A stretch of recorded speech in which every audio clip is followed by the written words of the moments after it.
Zero.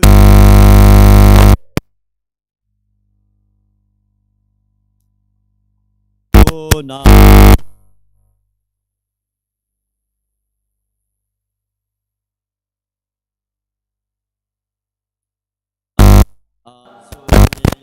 Azunina Isana Jesus.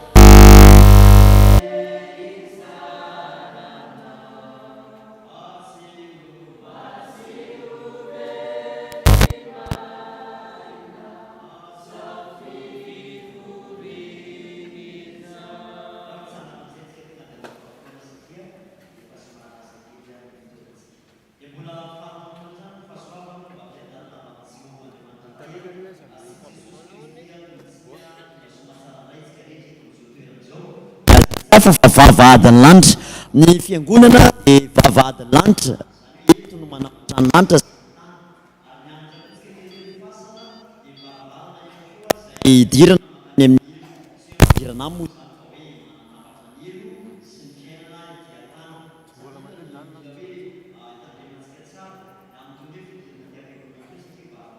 zay ny eto misokatra rehetra ny varavaranlanitra dia eto izy a manatanteraka an'izay safidy izay dia zay ihany koa no mahatonga ny fifoazana tsy dia milalao eny amin'ny fasana ary tsy manao ninina raha azo atao mihitsy ary eny amin'ny fasana tsia manantanina eny amin'izany ny varavaran'ny fiaina tsy hita mantsy zay marimarina kokoa varavaran'ny fiaina tsy hita sy ny tany a dia eo amin'izay fasana izay no misy azy dia zay no anasanantsika foana rehefa tonga ty ampiangonana dia fotoana ray tena mila ataontsika hoe ifantohantsika tanteraka satria tontolo ara-panahy no atrehantsika eto ampiangonana eto no ahitantsika an'Andriamanitra eto koa ny iresantsika amin'Andriamanitra dia ny mahatonga antsika hoe mihira mba hahatonga antsika hanana fifantohana mihitsy hoe eto zany Andriamanitra zany mino fa ahita azy ary raha mahita azy dia araky ny teny rehefa jereny masoko izy dia anasitra anazy zay dia raha marary ianao ka tazan'Andriamanitra ny etaetanao dia anasitrana anao izy ary ny olana ihany koa iva eto amin'izao toerana izao ndao ary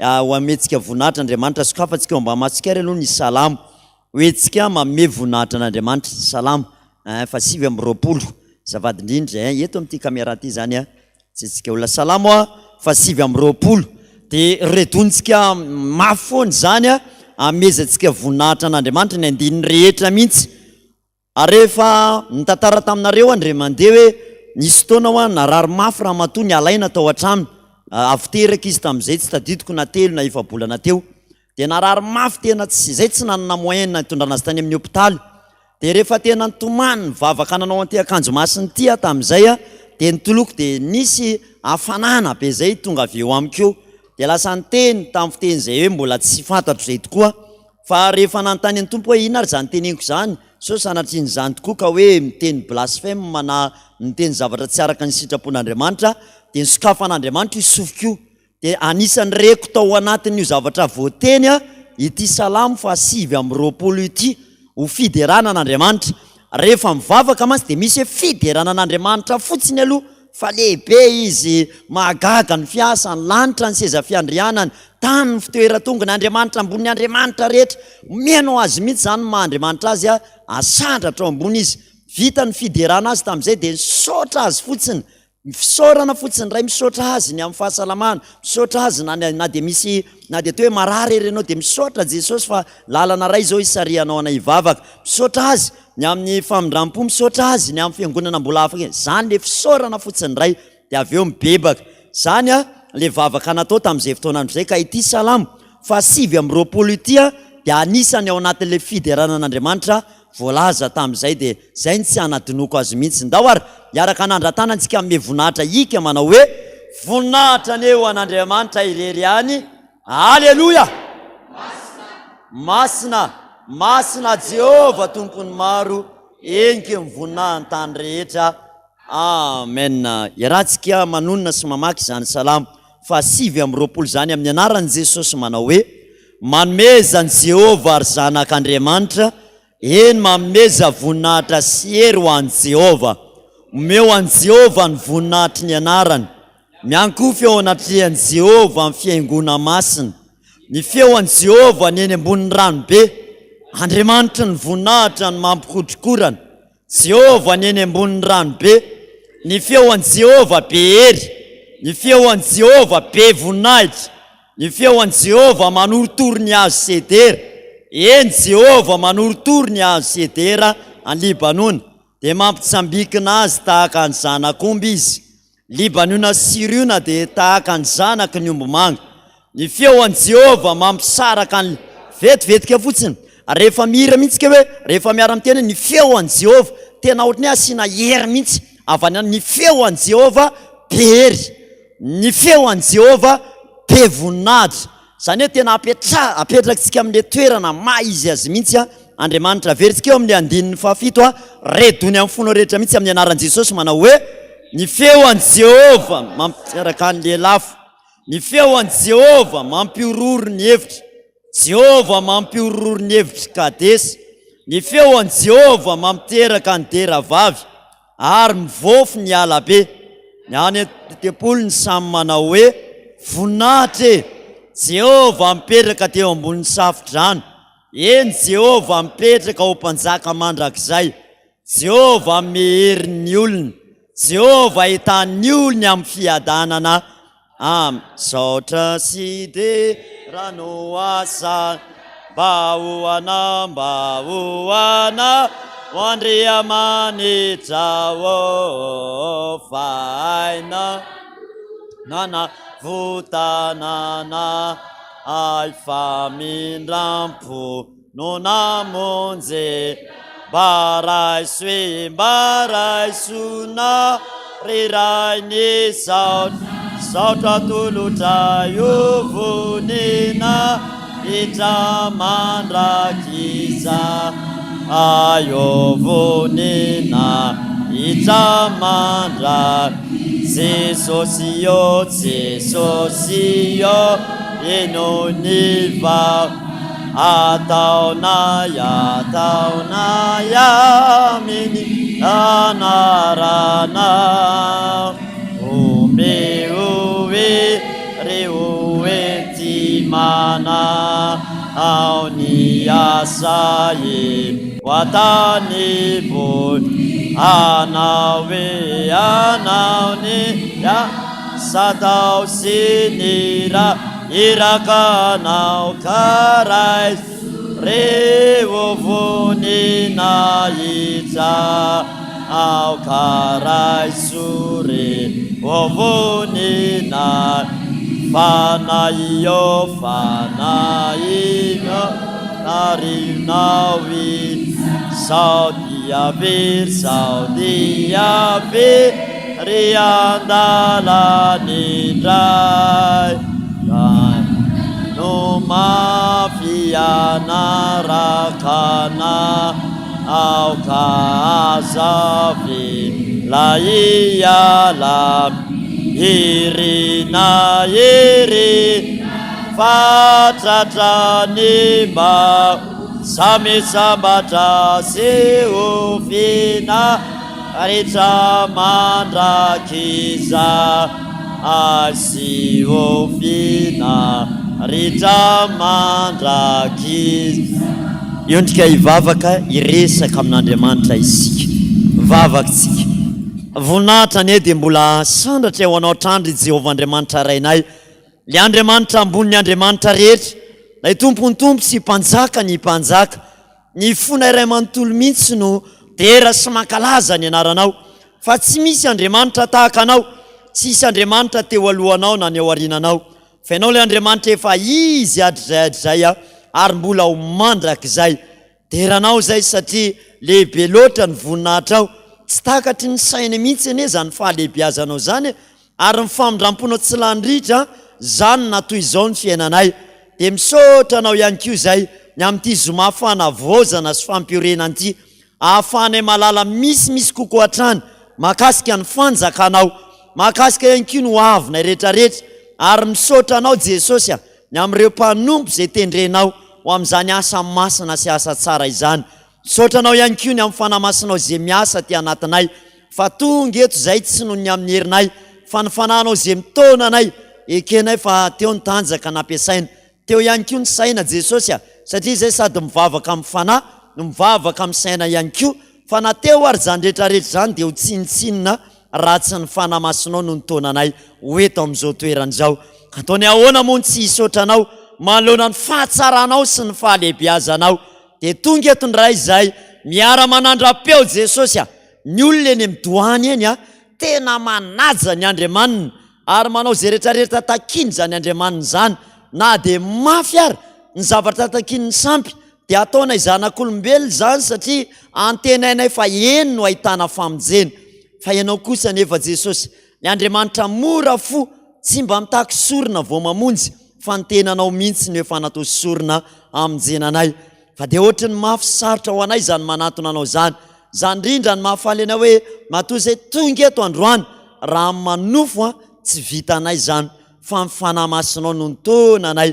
Ka tanteraka aminay ny teninao hoe tsy misy mahay manantona raha tsy efa nitomin'ny raiko ianao.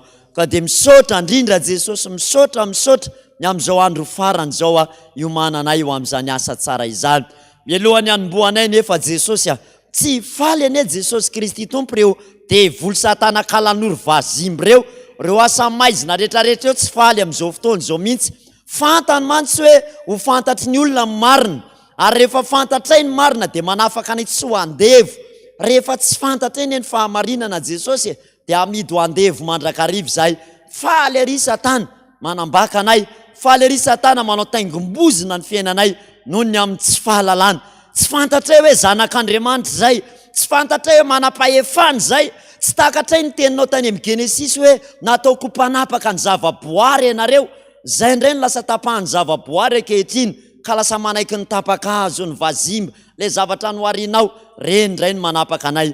Fa rehefa ampianarinao zay Jesosy mahiratra amin'ny masonay jamba, hitanay zao ny lala tsara ka izoranay ary azonay ny famonjena ka ho tananay Jesosy ary mino zay fa zao Madagasikara ray manontolo zao tsy maintsy iondrika eo anatrehanao. Fa marina sy mahitsy ny teninao hoe ny lela rehetra hideranao ary ny lohalika rehetra tsy maintsy andohalika eo anatrehanao. Ka ninona mety asa maty devily satana manelingely eto amin'izao toeran'izao Jesosy ndretso zay hiaraka iompo amam-panahy anonona ny tem-pahefana. Tsy hoe zao zay vao manam-pahefana fa hatrany kibon'ny eny zay manam-pahefana, fa ho tianay ho retany ho rendanitra zany fahefana zany ka dia raha ny manonona manao hoe o Jesosy lazaiko aminareo marina dia marina tokoa zay mino any asa ataoko ny ataony koa, ary ianao asa lehibe noho zany ajaezy satria izaho makany amin'ny ray, ary na inona angatahanareo amin'ny anarako dia ataoko zany mba hankalazana ny ray eo amin'ny zanako. Ary zao famantarany zao no anarako izay mino, amoaka demoni amin'ny anarako izy, hiteny amin'ny fiteny zay tsy mbola hainy izy, andray menarana izy, ary na dia misotro zava-mahafaty azaezy dia tsy hampaninina azy zany. Ametra tanana amin'ny marary izy dia ho sitrana ireny, sitrano ny marary, atsangano ny maty, diovo ny boka, avoainy demoni. Efa nahazo maimaim-pona ianareo koa mameza maimaim-pona, ary ondray Jesosy taminy fiadanana ho anareo tahaka nandrahandray ihany no andrahako anareo kosa. Ary rehefa lazany izy dia nanisy ofinaina ka ozy taminy raiso mifany masina, kizana elikizana avelanareo dia voavela izany, ary na aniza kosa tsy avelanareo dia tsy voavela izany.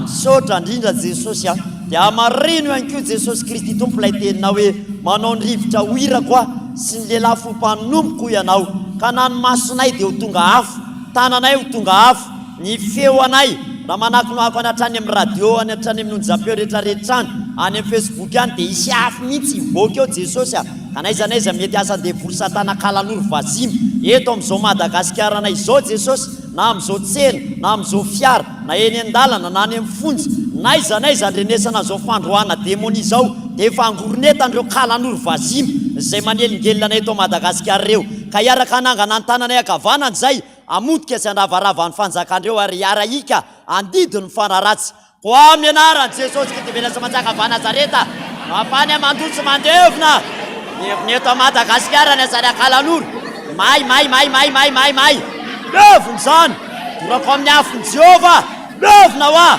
misy afo mandevo may any anatin'ny devily satana, may any anatin'ny tranony tsiraray avy any, may any anatin'ny lohan'ny olona any. Levo eto amin'izao Madagasikara zao may le kalan'oro, may le kabala, may daholo ny kabala ny devoly, levona daholo vasimba, levona amin'ny afony Jehova amin'ny franc-maçonnerie, levona miasana kalan'oro vasimba rehetrarehetra io, torako may vasimba, may ny vasimba levona amin'ny vasimba, torako amin'ny afony Jehova, may ny asana kalan'oro, may ny kalan'oro mirehatra ny lohany, may torako amin'ny afony Jehova, levona miasa ny devoly satana mpamafy aretina, may levona nareo amin'ny anaran'i Jesosy, devoly bekorotana, devoly mitondra fahantrana, may levona fatorana amin'ny rahan'i Jesosy, levona zany, may ny asana demony rehetrarehetra, levona may miara-mixika hoe may isa roa telo, may isa roa telo, may amin'ny anaran'i Jesosy, may le kalan'oro, dory mihitsy, dory le kalan'oro, may ny kalan'oro, samy mika an'izany daholo hoe may ny kalan'oro, may ny kalan'oro, may levona ny vasimba, zazalahy ny rano, zazavavy rano, may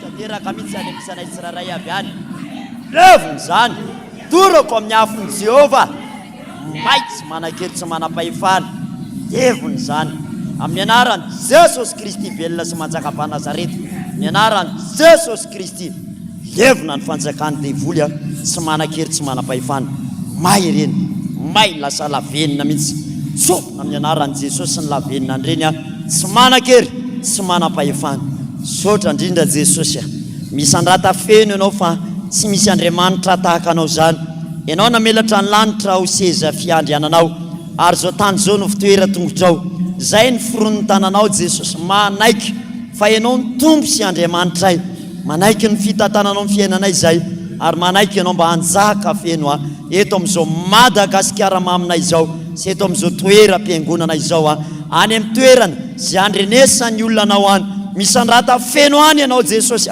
raha misy miantso ny anaranao, asendana eny zao onjam-peo zao fotsiny any ary, ka manana olana izy na marary, dia ahitanao tokoa ane izy, ka ho tanteraka ny teninao Jesosy hoe zay miantso ny anaran'ny tompo no vonjena ho ianao, ka dia mba ho voavonjy ane zao Madagasikara anay, manitra dia manitra indrindra izao, ary zany nitala honay aminao Jesosy hoe misy andrata feno hoe eto amin'izao firenenana izao satria Madagasikara ho an'ny Kristy ary Kristy ho an'ny Madagasikara, sotra indrindra Jesosy ety am-piandohana dia tsy mety raha tsy sotra anao sahady zay, satria fantatray fa mpamaly vavaka ny Andriamanitray, ka zay rehetra hiaraka hika hisotra anao intelo manao hoe misaotra Jesosy, misaotra Jesosy, misaotra. Dia mametraka n'izao fotoana izao ampelantananao koa ary zay ny fotoana rehetra mihitsy, raha koa feo ambany elatra ao Jesosy ny fitaovana zay ampiasaina, raha koa feo ambany elatra ao mba tsy hananany devoly satana fahefana na dia kely akory ary, tsy ambinina amin'izao fotoana izao reo asa maty ny devoly satana reo, fa ny voninahitra ao rery any no sandratra eto amin'izao toerana izao, ary hoy ianao hoe ny any voninahitra tsy omeko ny hafa, misaotra indrindra Jesosy dia misy andrata feno ary zay tsy mba mahay mideranao tahaka ny fonao ny anjely sy ny olo-masina ny an-danitra any, zay mitalakotrokotroka tahaka ny varatra ary mirondrona tahaka ny ranobe, fa tsotsotra ihany ny fahaizana rehetra mideranao Jesosy, raha izy fa tena vokatry ny fona rehetra manao hoe masina, masina, masina Jehova tompony maro, enky amin'ny voninahiny tany rehetra, amen. Petraka isika ary manomana kely mandrapatonga ny pasteur iraka mamilalainany amin'ny Apocalyptic fa zay no ianarantsika eto ny amin'ity androany ity dia mialohan'izay fiomanana zay nefany satria efa andalana izy ny amin'izay hitondran'izay fampianarana zay eto amintsika, dia mamerina hatrany aloha ny fiarabana ho antsika tsiraray avy ny amin'ity zoma Fanavaozana sy Fampiorena ity, ny averina ihany ny anisany hoe samy manana mampiavaka azy daholo ny fotoana rehetra eto Taninanandrano, na ny latsinainy io na ny latalata na ny larobiny, alakamisy ny zoma, sabotsy ny alahady, fa ny zoma Fanavaozana ndray koa ny mampiavaka azy ndray koa dia ny hoe pratika mpiainana mihitsy, zany hoe zavatra le fiainanao andavanandro mihitsy zany zay midirana, dia idiranao anatin'le asa mba tsy hatonga anareo vehivavy teny foana inona kiny idirana, fa dia misy idirany fivavahana mihitsy ny fiainantsika, ary ny fiainantsika ary dia tena baiboly mihitsy ato anatin'ny ty fandraisantsika zany, ato anatin'ny ty daholona ny fomba fitantanana, ato anatin'ny ty zany hoe leadership zany, ato zany fomba na ninina zany science ato anatin'ny ty daholo zany. Io zany ny olona mahay baiboly dia tsy voafitaka mihitsy. Zay no mahatsara ny anarantsika ny Apocalypse. Efa nisy fotoana ray aman-dreniraka mamilalaina nitondra nisy teto andro alakamisy dia nanapa-kevitra zay rehefa nandinika an'izy hoe tsara raha mba mahita an'izany daholo ny olona, misy tsy naheno ihany tamin'ny radio dia naverina indray ilay izy eto androany ho hitantsika hoe inavo ny zavatra hitranga ny amin'izany ho avy amin'izany hoe Apocalypse izany. Dia zay no ianarantsika ny amin'ity androany ity meloha zany nefa satria misy ny fampidirana kely tahaka an'izao mandrapa tonga n'izay ray aman-dreny zay dia andao aloha jery tenin'Andriamanitra isika, hoe jery tenin'Andriamanitra vetivetika aloha tsika any amin'ny ohabolana ny ohabolana voalohany. Efa nisy fotoana izy ty efa noentina teto na ny tamin'ny fampebana tamin'ny farany taona fa mampatsiaha ny tompo, mampatsiaha Jesosy dia ampatsivina antsika ihany. So adinidinitsika ohabolana voalohany andin'ny faharoapolo vakina amin'ny anaran'i Jesosy dia ataoko hatramin'ny farany mihitsy.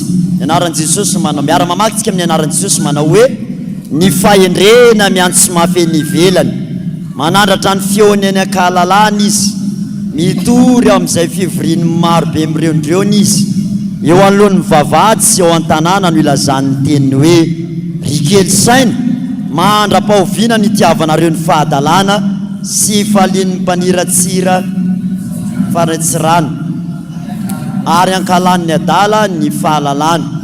Miverena ianareo iaino ny fananarako, indro ahitiko aminareo ny fanahiko ary ampahafantarako anareo ny teniko, satria efa niantso fananday ianareo, efa naninditra ny tanako fa tsy nisy ny tandrany, fa nilavinareo ny saina rehetra natolotra sady tsy nentina naiky ny anatra ianareo.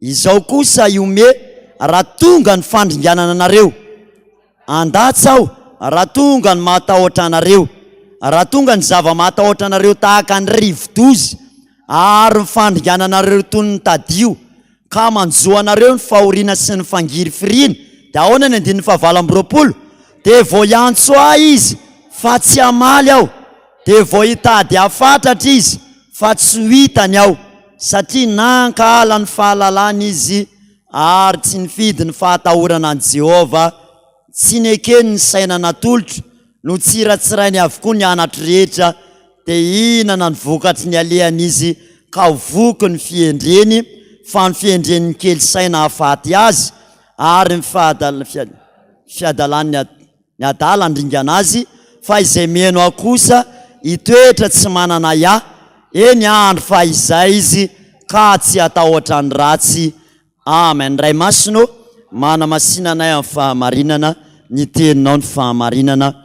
Amen. Fotoana zany mbola hitenenan'Andriamanitra zao, matoa zany mbola misy olona alefan'Andriamanitra mananatra mampahery dia mbola miteny zay Andriamanitra, dia amin'ilay fotoana hitenenany mihitsy zany Andriamanitra no miangavy sy mangataka antsika hoe eno izany ozy izy, ho ary mitserikely saina mba eno ny anatra ihany, fa ho avy ny fotoana ozy izy alefa ho avy aminareo ny rivo-dozy, tondra-drano, ho avy daholo zao karazana loza ary tsy maintsy mitranga nefa zany, dia hitady hafatratra izy amin'izany fa manina ozy izy tsy ho hitany tsy ho reny ary tsy hamaly azy akory fa problema pezany Andriamanitra tsy mamaly zany, ary tsy fantelony tsy fanefany nijoroko taminareo hoe za efa niainany zany rehefa demoniaka tsy nahy niantso ny anaran'i Jesosy, na miresaka an'izany tsika teto 3 syllabe ho any anaran'i Jesosy, Jesosy, zay tena fohy, tsy lava be zay, fa nandritry ny adiny firy amin'ny 2 ka hatramin'ny 1:12 amin'ny 2 maraina vao mahafeno sy farany. Rehefa lasa demoniaka be tsy nahy niantso an'izany anarany zany, tamin'izany no nahalalako ny asarobidiny sy ny mampamasina zany anarana Jesosy zany.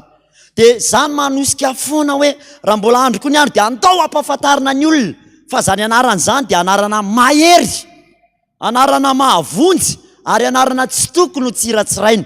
zany mahasarotiny antsika mihitsy ny amin'ny hoe anaovana blague ny anaran'za aloha za manokana nampanao atsika na manampahaizana be eto Madagasikara ny andafy ary de tsy tiako mihitsy raha vao manao atsikana ka hoe misy Jesosy ao anatin'le atsikana zay ataony ka natao hitadiavam-bola ampimezan'olona tahaka an'izany zao lay mpanao an'le atsikana anankiray teto Madagasikara hoe rehefa nanao fangalam-pery ny Jesosy mpianatra de ozy ny Jesosy mantsy mpianatra hitako io fa hitako de ozy mipetery ahoana ary tsika no hitan'ny Jesosy foana nefa tapena ny masony de ozy ny tenin'ny mpianatra anankiray hoe normal tsika raha hitany foana satria ny tanany aza goka de zany hono ny ahitany atsika de miloko me daholo ny olona maheno an'izany atsika n'izany zany ingery avany efa ivadika blasphème satria tsy gokagoka tam'izao any ny tanany Jesosy raha tsy nisy ny fahotako sy ny fahotanao dikan'izany zany tsy zavatra natao ampome mihitsy na tanany Jesosy zay lavaka noho ny amin'ny faharatsiko sy ny faharatsianao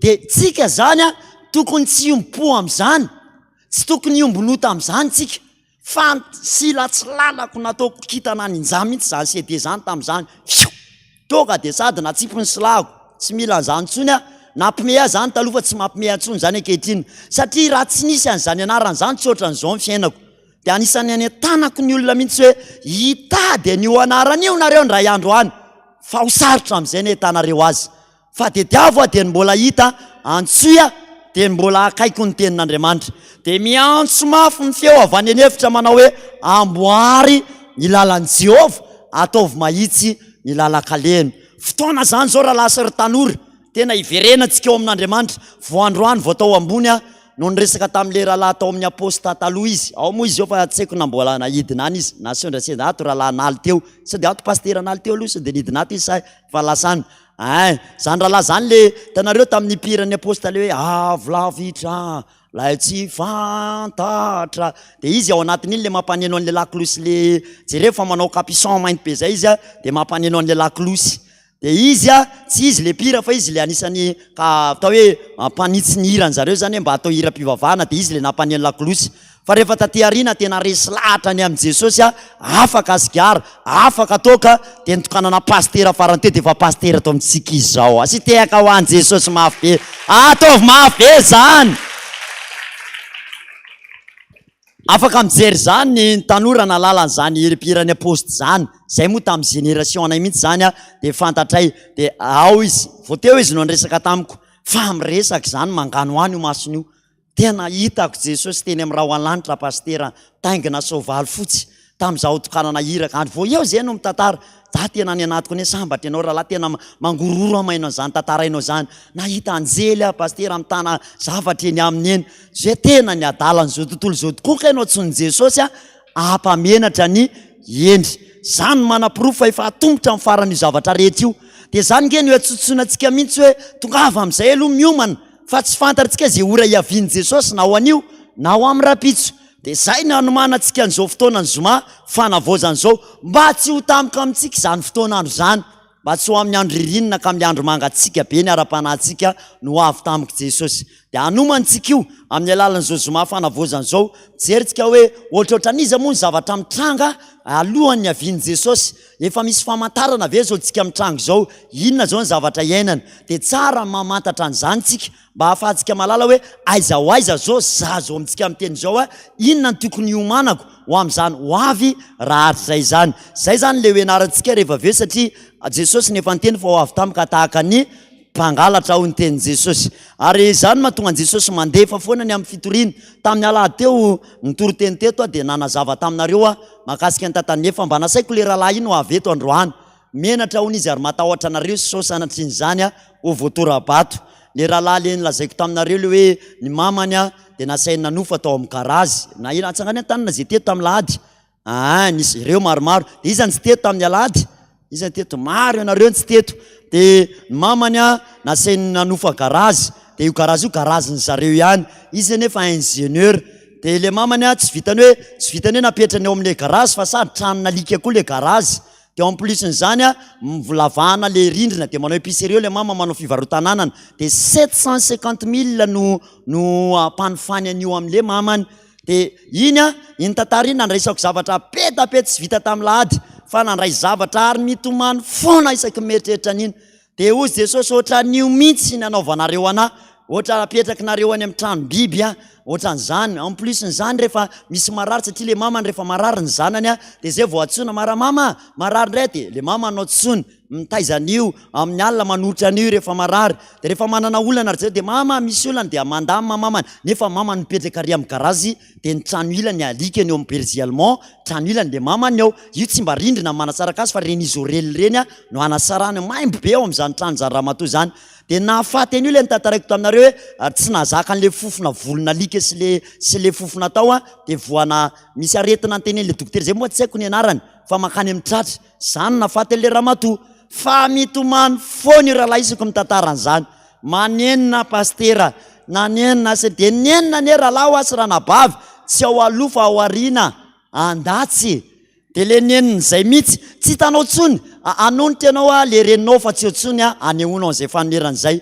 Dia ho zay hoe ny anomeranao dia any amin'ny Jesosy, dia ataovy tsapan'i Jesosy fa nanenina ianao.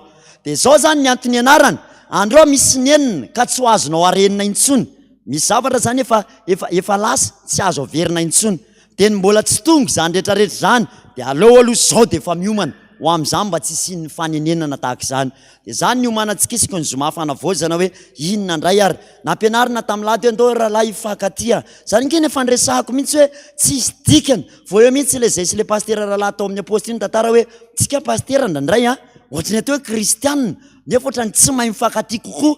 Dia ohatra mahakamo be foana le manohatra antsika hoe ny any amin'izao tontolo zao ary mahay mifankatia kokoa noho itsika ndraindray. Fa ny mamo arange mbola mavita hoe rehefa mamo ny anankiray dia andao le zalahy teriko aloha. Dia lasa aloha ny fanatrany dia aiza lahy mody dia rehefa tonga amin'ny trano indray ary lahy koa ndo indray lahy teriko indray lahy mody aloha dia efa anatinatitra eo izy parain'ny andro izy rehetrarehetra mandra-pisavany toky hoe ary iza moa zany zao ny terina farany amin'izay. Dia ohatra zany inge zay efa nanao an'izany zay fa tsy hoe mirediredy. Misy 10 lahy zay dia mpianatra larobia dia mamo teny an-tanina reniny dia efa samy efa mamamo dia lahy moa izy zao mody any dia nitantara aty anjanahary aty doare lahy aloha zay ny aterina. Dia aiza ny lalany dia naniarana makivaky zay 10 lahy mihiny analakely. Dia tonga eo anjanahary dia hoe ary lany ray moa zay izy mody any 67 le ray andao indray lesy ary araka anatitra le riany 67 daholo indray aloha tsika. Dia ohatra zany dia ny hafaranay na rehefa teo tsy tonga tany 67 fa niverina anakeo Taninarena satria samy reraka andao lesy atory eo amin'io misy an'le inona moa le fipetrapetrahana vato ireo. Dia teo zay 10 lahy natory teo amin'le vato samy tsisy nody tany an-trano fa rehefa reraka ananjenjena dia teo tonga ny sava maraina hoe aiza ny portafeuille-ko, aiza ny zaoko taty anatiko taty. Dia niara-mime fotsiny avy eo mba tsy matimaty foana teto fa nafinaritra tao anatiny le fifankatiavana tamin'izay hoe pota Dieu irava. Fa tena ohatra ny te hitomany zany ianao hoe tsy hifankahita tsony indray veletsy zany. Rovina indray zany niditra amin'ny fianarana. Efa samy afaka baka moa tsika reto tsy eona tsony nalahelo zay tamin'izany.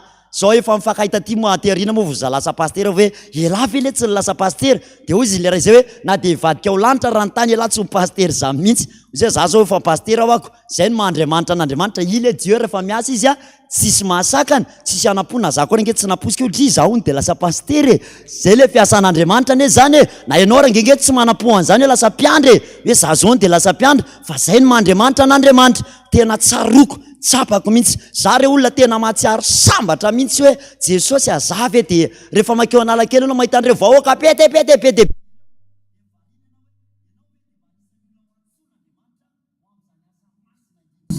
fahasambarana nge zany sambatra ianao anisany zao ianao dia efa miaro an'Andriamanitra. Eto zany nampirisika ny tanora mihitsy hoe sambatsika raha zao dia efa afaka miaro an'izy ho an'Andriamanitra. Matiantoka tsika raha nandalo fotoanantsika tamin'ny zavafoana anitra amin'izay tsika vo andeha hiaro ho an'Andriamanitra. Fa sambatra ny tanora raha zao dia efa manaiky ho an'Andriamanitra izy. Sy manena rehefa tsisy ny zava-maneno misy ny vava-maneno hoe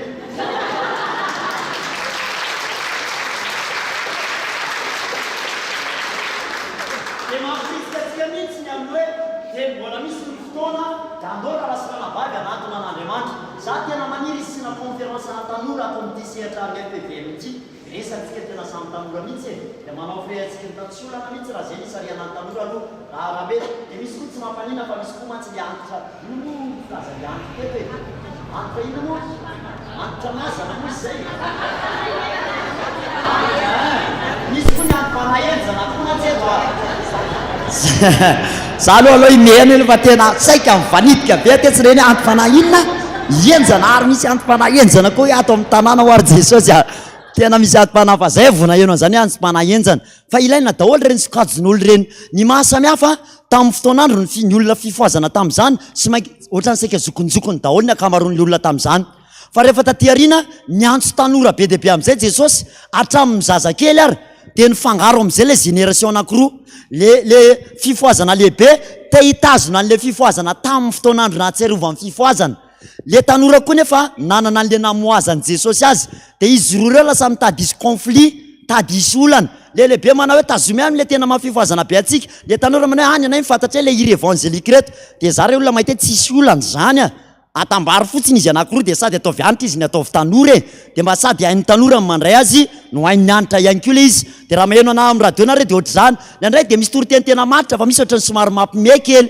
dia ny zokila manao hoe ianao manao mampime fotsiny zay tsy ho anao zany ny anaovako an'iny fa ho an'le tanora aloha dia misy nay tanora menary pastera maritra be mihitsy aty hoe tsy ho anao indray ny anaovana iny fa ho an'le zokila ny fahaizana zavatra ohatran'izany no ilainy tsisy valaka tamin'le hitako tamin'ny Facebook hoe nasiana rano tamin'ny verany zoro ohatran'izao rano dia misy rano ny atsasaky le vera ho an'ny olona tsara ny masony ho an'ny olona maniry zavatra tsara teo lasa lavitra dia mahita manao hoe efa feno rano ny tapaky ny vera izay ho an'le olona efa mahita tsara fa ho an'le olona inona moa filazana azy zatra mijery zavatra lafiratsiny dia mbola ny atsasany be zao ny tsy feno ao anatin'le vera ka io samy manana ny fomba fijeriny an'le vera na le feno na le tsy feno fa zao fotsiny sahi mijery ho an'i Jesosy dia aza malaky miteny zavatra anankiray sy mametsiny fa zany koa anisan'ny olany olona zany ary rehefa manompo an'i Jesosy dia tsy olona nijerena fa Jesosy iza nijerena rehefa manompo an'i Jesosy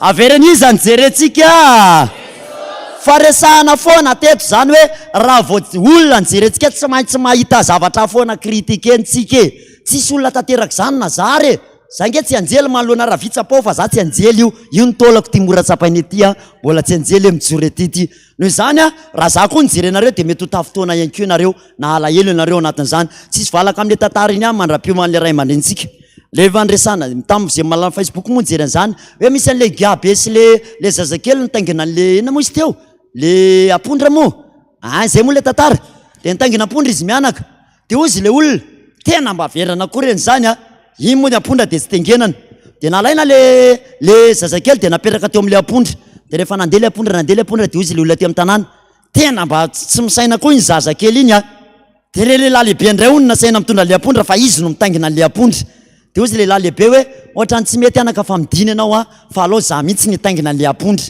dia rehefa nandeha indray le apondra dia ozy le olona teo amin'ny tanàna anankiray hoe tena mba tsy misaina zany raha lehilahy lehibe dia le zazakely averany mandeha tongotra fa izy indray no mitangina an'le apondra dia ozy izy indray le lehilahy lehibe hoe anaka ohatra memenina be le olona fa avy mihitsy ianao miakara toriana koa dia tsika miaraka mihitsy mba mitangina apondra dia nandeha izy mianaka dia ozy indray le tanàna anankiray hoe mba tena tsy misaina izy mianaka ireny aiza ve dia olona roa be zao no mitangina an'le apondra iny ve dia azy tsy misaina zany raha olona dia ozy lehilahy lehibe ohatrany tsy mety anaka fa alao hidina tsy tengenana dia ozy le olona hoe tena mba vendrana koa zany apondra ve dia tsy tengenana fa vela fotsiny amin'izao dia ny hafarany nalaina izy mianaka le apondra dia niloloaviny amin'izay nandeha tengenana dia ozy ny olona tsy nahita olona adala ohatran'ireny fa elany ela fa apondra reny no nitangina anazy ankehitriny hitanao zany ka za zao anontany anareo izy amin'izany ary ny tokony atao izy amin'le izy ka io samy manany fijeriny rehefa manompo an'Andriamanitra ianao aza mirara izay fijeriny olona anao zany zay ihany rehefa Jesosy foana mbanjininao amin'ny fiainana tsy rendrika izany mihitsy ianao zany je Petera nge rehefa nahitany Jesosy rabio ianao ihany ve io za ihany tika mba ataovy manatona anao hoe za aviara teo izy Jesosy tonga dia sany ala tao anaty sambo tonga dia nandeha teny ambony rano rabio no manatona anao aza fa rehefa teny ambony rano dia tonga Satana nandeha amin'izay nyrivotry Satana hoe mandeha ambony rano fa vao naheno an'izay i Petera dia way raha marina moa ty tonga dia goraboko amin'izay mate rabio vonjeo rabony eo vonjeo zay vao niantso vonjy niraisin'i Jesosy ny ara-tonga teny an-tanety inona ny hevitra ampitainy zany amin'ny fiainana zany raha mbola Jesosy mibanjinao hitsakitsahanao hatramin'ny rano mira olana ny olona zany rehefa mibanjina an'i Jesosy dia ny olana lasa azo ny andehanana fa voatsy Jesosy nijereo fa ny olana no anony dia miletika ao anaty olana izy ny hafarana.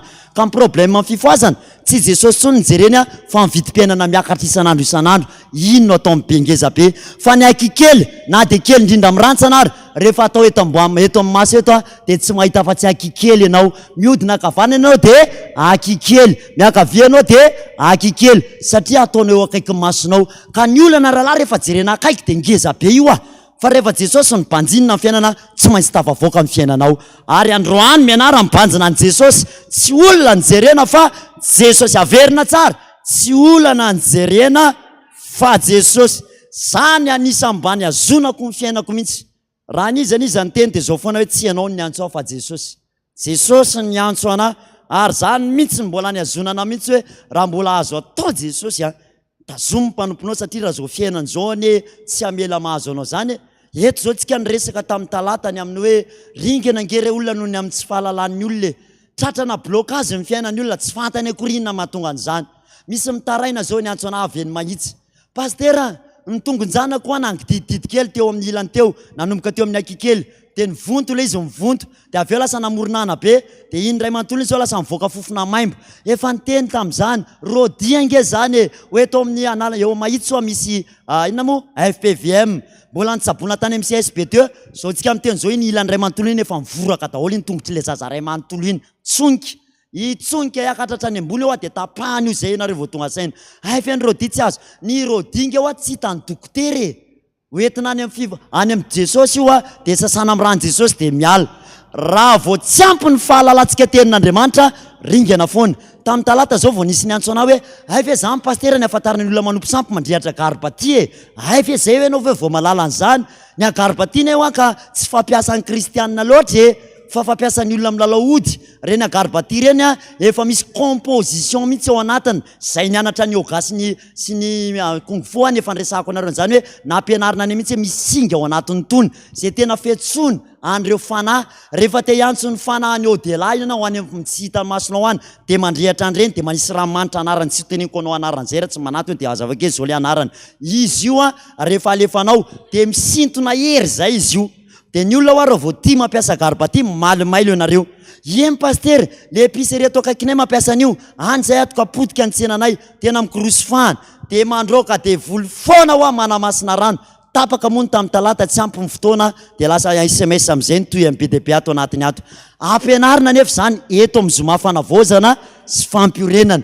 Amenanareo mivantana hoe zao fanamasinana rano, zao fanapitehana an'io devoly io henanareo nge rehefa tonga mipilala ody zany olona mpanao fandritam-barotra manao maso be tsy mahita zany na dia hena tsara tarehiberiny amidinao eo lasa ohatry ny hena masiso ratsy be zany io. Tsy mahalafo an'io zany mihitsy ianao zay mandalo dia tratra maso be tsy mahita. Zay koa vao misy miantso zay mpa ohatry zany mihitsy pastera ny anay raha tsy vitan'izany fa feno vitsika be ao ambanin'io fivarotan-keny io tonga dia alana daholo azany vitsika zany. Hitanareo zany zavatra ohatran'izany tsy fantaritsika. Vao androany zao nisy mpivadiny eo natamiko zay pastera manofo mahita biby lava foana dia le zanakao zao marary amintsika amiteny zao dia marary be eo amin'ny kibony eo dia ozy taiza le biby lava taminareo nanofo mifatorany tany amin'ny tongony dia nijanona teo amin'ny kibony teo dia lany no nila kibony. Feno ody zany zanakareo zany ary marary be eo amin'ny kibony io raha tsy esana aingana dia aingana mihitsy.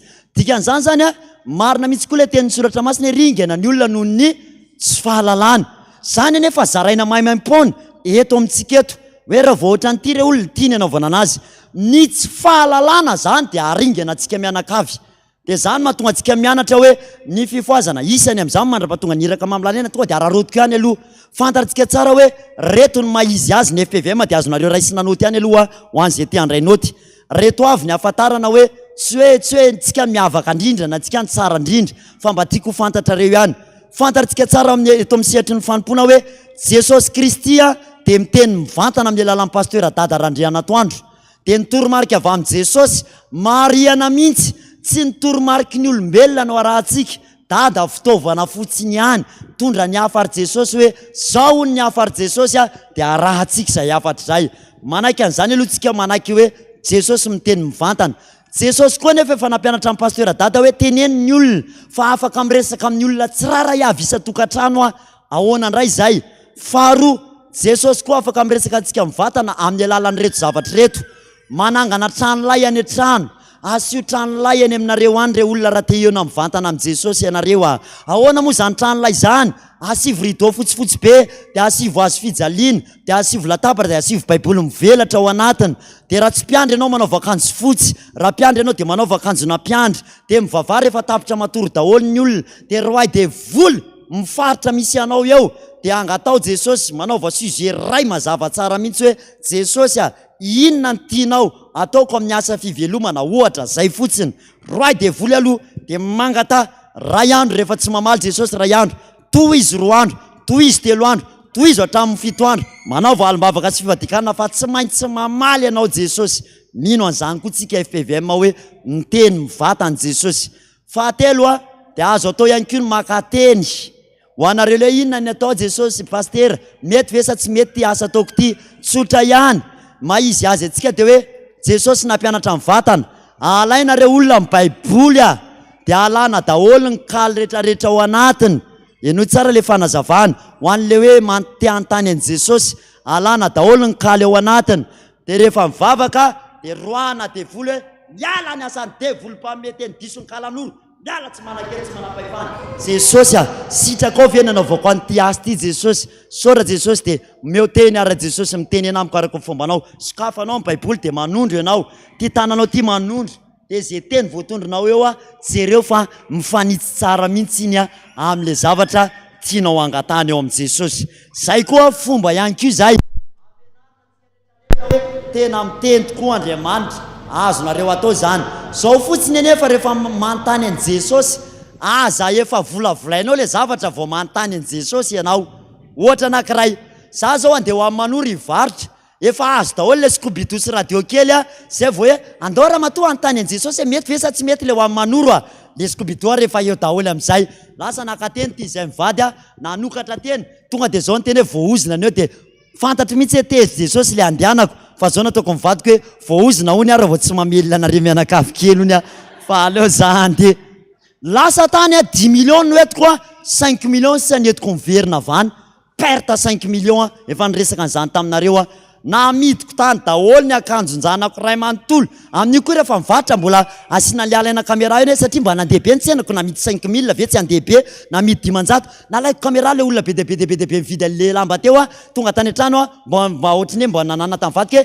hitandry fa mandehabe ny tsena taitra be ny zanako hoe oayo ny akanjona rehetrarehetra eny amidy mipapare eny teva modina teka azafady moa akanjonareo moka ireny de ozy namidy aloha fa hosoloana vaovao be reny zanako mba mialy ianao aloha gaga be ny ekizy zany efa nienana nge zany ny olona zany rehefa miteny Jesosy hoe tsy mety io ka mbola misisika ahitany tsy fahita ianao zay ihany zany ny zavatra niainana ka Jesosy tena miteny amintsika amin'ny alalan'ny makateny tsy niza miteny anareo an'izany hoe tsato-pisy zany zao tsy mariny zany tena miteny io baiboly io andramo aloha de alao koa tsy le baiboly efa azafady le rota gabe reny kio ny atao na le efa misy kalikaly de eo am'le tsara eo foana le kaly no atao de tonga de eo am'le tsara eo foana ny azo le teny fa alao daholo aloha le kaly rehetrarehetra ao anatin'le baiboly de mba atao mitsotra tsara ohatra an'izao le izy ty zao fa le ratsy be taloha fa vitako le baiboly efa nampanamboarako tasy de ty vitako ty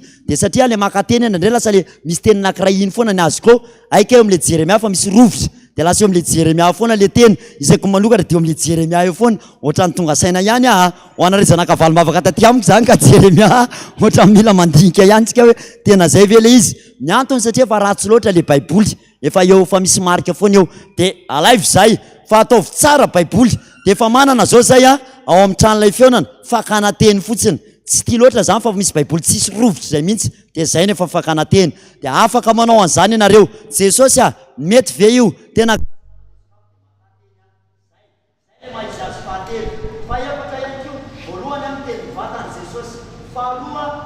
tranolay fionantsika fahatelo de miteny Jesosy amin'ny alalan'ny baiboly faefatra de anisan'ny maizy azy koa atsika de hoe manamasina rano lasa rahan Jesosy mila hainareo ihany koa zany raha vao manontany inona no anisan'ny maizy azy ny FPVM de ny finoana fa Jesosy de afaka manamasina rano lasa rahan Jesosy ny fiangonana ahoana indray moa zay raha fitipitinina fa io ny andrasanareo tamin'ny radio de meneto tsotra ihany maka rano madio fotsiny ianareo avany amin'ny vovonareo na avy any amin'ny pompy. Efa ny mariana teto foana zany hoe tsy asiana fangaro ny rerim-piandry le rahan Jesosy tsy asiana hena-kisoa ao anatiny, tsy asiana karoty ao anatiny fa sao mivadika lasopy, tsy asiana paty ao anatiny fa sao mivadika lasa inona koa zany sopy sinoazy. Fa tsika ne de mahita zavatra de asitsika karazana, tsy asiana ninina le rahan Jesosy, maninona le izy? Rano tsotra avy any amin'ny popy. De io rehefa alainao le rano de ataovy eo anoloan'ny le marary na eo anoloanao. Io Jesosy ny rano zay tsy nambolen'ny tanao de aevaevao eo amin'ny tananao. Jere tsara le toromarika aripino rehetrarehetra fa be de be nareo niandry an'izany. Rano tsotra tsisy ninina, tsy rano avy any Israely, tsy rano avy any Lourdes, tsy rano avy any aninona, rano avy ao an-tranonao. Raha misy mpiandry FPVM any aminareo ka nitondratondra rano avy any an-tranony tsy fatam-piaviana any atso ihany aloha zay. Zany so misy aty misy rano efa noetiko avy any an-trano efa natokako anareo mihitsy fa tsy manao an'izany zay, fa tena rano avao aminao hita masonao mihitsy hoe rano avao amin'ny pompy io no nalaina. De rehefa eo le rano de resaka finoana io. Ny rehetrarehetra afaka manao an'izany daholy, fa tsy hoe mpiandry ihany no afaka manao. Ka nga mpamosavy ty alala hoe mpiandry, enao moa mpiandry? Tsy mpiandry anao, aza siny izy reto fa izy tsy mpiandry aza siny fa izy tsy mpiandry ary enao mpiandry. Tsy rarahanao amin'izany ny devoly, fa na mpiandry anao na tsy mpiandry asiny foana ianao. Dikan'izany zany ny olona rehetrarehetra de fahavalon'ny satana daholo efa nianatra an'izany tsika. Alainao indray le rano de rehefa eo anoloanao de roa na tazomina sy anaovanao azy, tsy hoe eto latabatra koa de hoe tsisy latabatra ao aminay pastera, tsy zany fa na latabatra na tazominao fa le izy fotsiny mila tandrifina. De rehefa manandrify ianao de mila mifantoka na jerenao le rano na akipinao masonao. Mety foana tsisy olan'izany na banjininao na akipy, fa mila mahalala an'le salamy 144 fotsiny ianareo. Raisinao de jereo aloha le salamy 144. Pratique zany mba tsy isin'ny hoe sady mamerindesina ho an'izay efa mahay. Salamo 144. Ho anareo any an-trano satria mandeha amin'ny radio zao de manana olana hoe tsenanay misy an'izao, tranonay mitafy-tranonay misy mandendeha foana, misy zavatra midoboka be any amin'ny tafy-tranonay. Tranonay pastera sy nahodika-dratraka mbola misy foana ihany nefa fa tsy hita tsony. Tranonay pastera midy misy tanalahy miditra ao azy, misy biby lava tafiditra ao azy, misy saka mainty be mivoaka, misy an'izao. Reny de zao daholo ny vahaolana amin'ireny. Ankoatra ny fibebana de roay de vola ny trano.